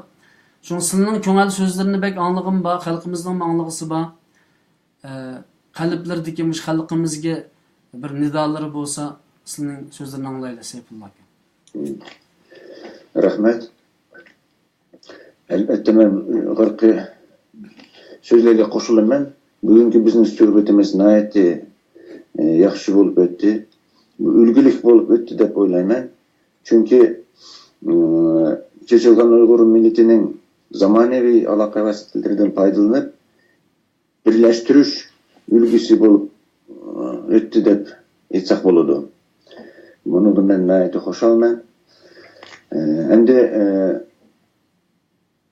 aytadigan so'zimni aytsam, bizning millatimizning kelajagi asosan shu ijodiyatga, asosan ma'rifga, ilm-fanga munosabatlik.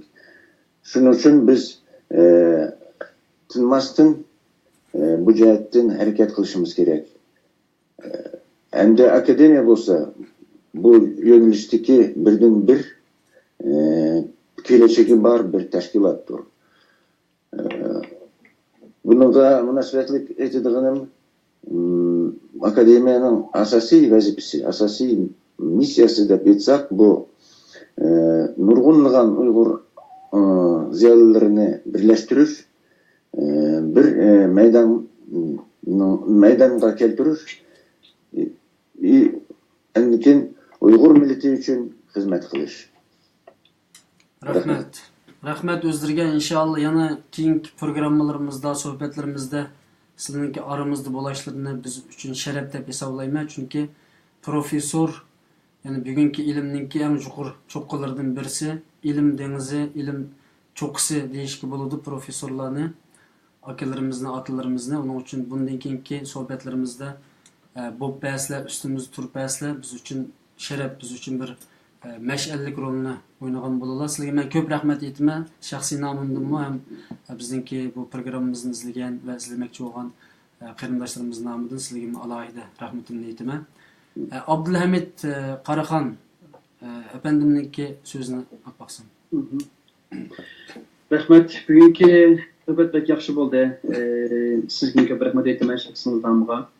Bütün şu sohbatni ko'rgan qarindoshlarga ko'p rahmat aytaman. Aldıran Uyghur Akademiyasininki bugungi kunga oluşda vaziyet algan bütün akademiyaninki a'zolariga, Uyghur akademiklariga, tadqiqotchilarimizga va barliq ziyolilarimizga ko'p rahmat aytaman. Bo'libmi Uyghur Akademiyasininki birinchi navbatlik raisi professor doktor Alimjon Inoyatga va ikkinchi navbatlik raisi doktor Ablat Turanga alohida rahmat aytaman. Siz Alimjon Inoyatdan nim qildingizmi deyman, ulaştırdingizmi deyman o'tgan ko'rgandim. O'tgan suhbat qildik, yana qilamiz oldimizda kunlarda inshaalloh. Endi biz 9 yillik bir tashkilot nurg'un qiyinchiliklarga uchradik, nurg'un ishlarni yaxshi qilamadik. Ba'zi ishlarni yaxshi qilolmasligimiz bizningki qobiliyatimizdan, ba'zi imkonlarninki yo'qligidan bo'ldi. Ammo halbuki bugungi kun kelganda nurg'un qiyinchiliklarni yengib mushunchalik olib keldik. Bu oson to'xtamadi. Her işin bir zamanı buldukken. Çünkü biz 9 yıllık qilayotgan amaliy xizmatimizda nurg'un ziyolilarning e'tirof qilishiga, qo'llashiga erishdik. Ishonchiga erishdik. Eng muhimi. Bir Uyg'urlar o'zini tashkilotga ishonch qilmasa, uni qo'llamaydi. Alloh shukr bugun gidek bir ishonchga qo'llashga erishdik. Hamda buni texnik yaxshi qilishga shu arqa suratlardagi Uyg'ur akademiklarimiz, tadqiqotchilarimiz, Uyg'ur o'quvchilar qatorliq bütün ziyolilar birga hamkorlikni oshirib, o'zimizningki yetmoqchi bo'lgan nishonimizga Alloh nasib qilsa qisqa vaqt ichida yetib, millatimizningki tez suratda mushuk qiyin sharoitni qutlash uchun qo'limizdan kelishicha yaxshi bir shaklda xizmat deb o'ylayman. Ko'p rahmat. Rahmat, Allah razı olsun. Abdüşkür efendimninki alohida qistirgan söz bo'lib qolsa, uni ilib o'tib programmani tapayman. Nayet abay degendek nayet yaxshi suhbat bo'ldi. Hammanglarga rahmat. İnşallah bundan texim yaxshi suhbatlarda bo'g'ili.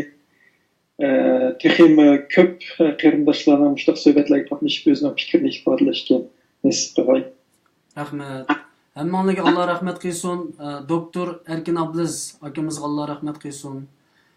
Profesör Doktor Seyfullah Abdullah akimizga alohida rahmat aytaman. Hozir Qirg'izistonda soat 2 bo'libdi, kecha soat 2. Bu ishni tashkillashda asosiy xizmat o'rinlagan 15 kun ichida nihoyatda ko'p paranlashish orqali, ko'p ko'rishish orqali bu ishga chiqishga nasib bo'ldi. Buning asosiy rol o'ynagan Abdulhamid Qaraxon efendimga rahmat aytaman.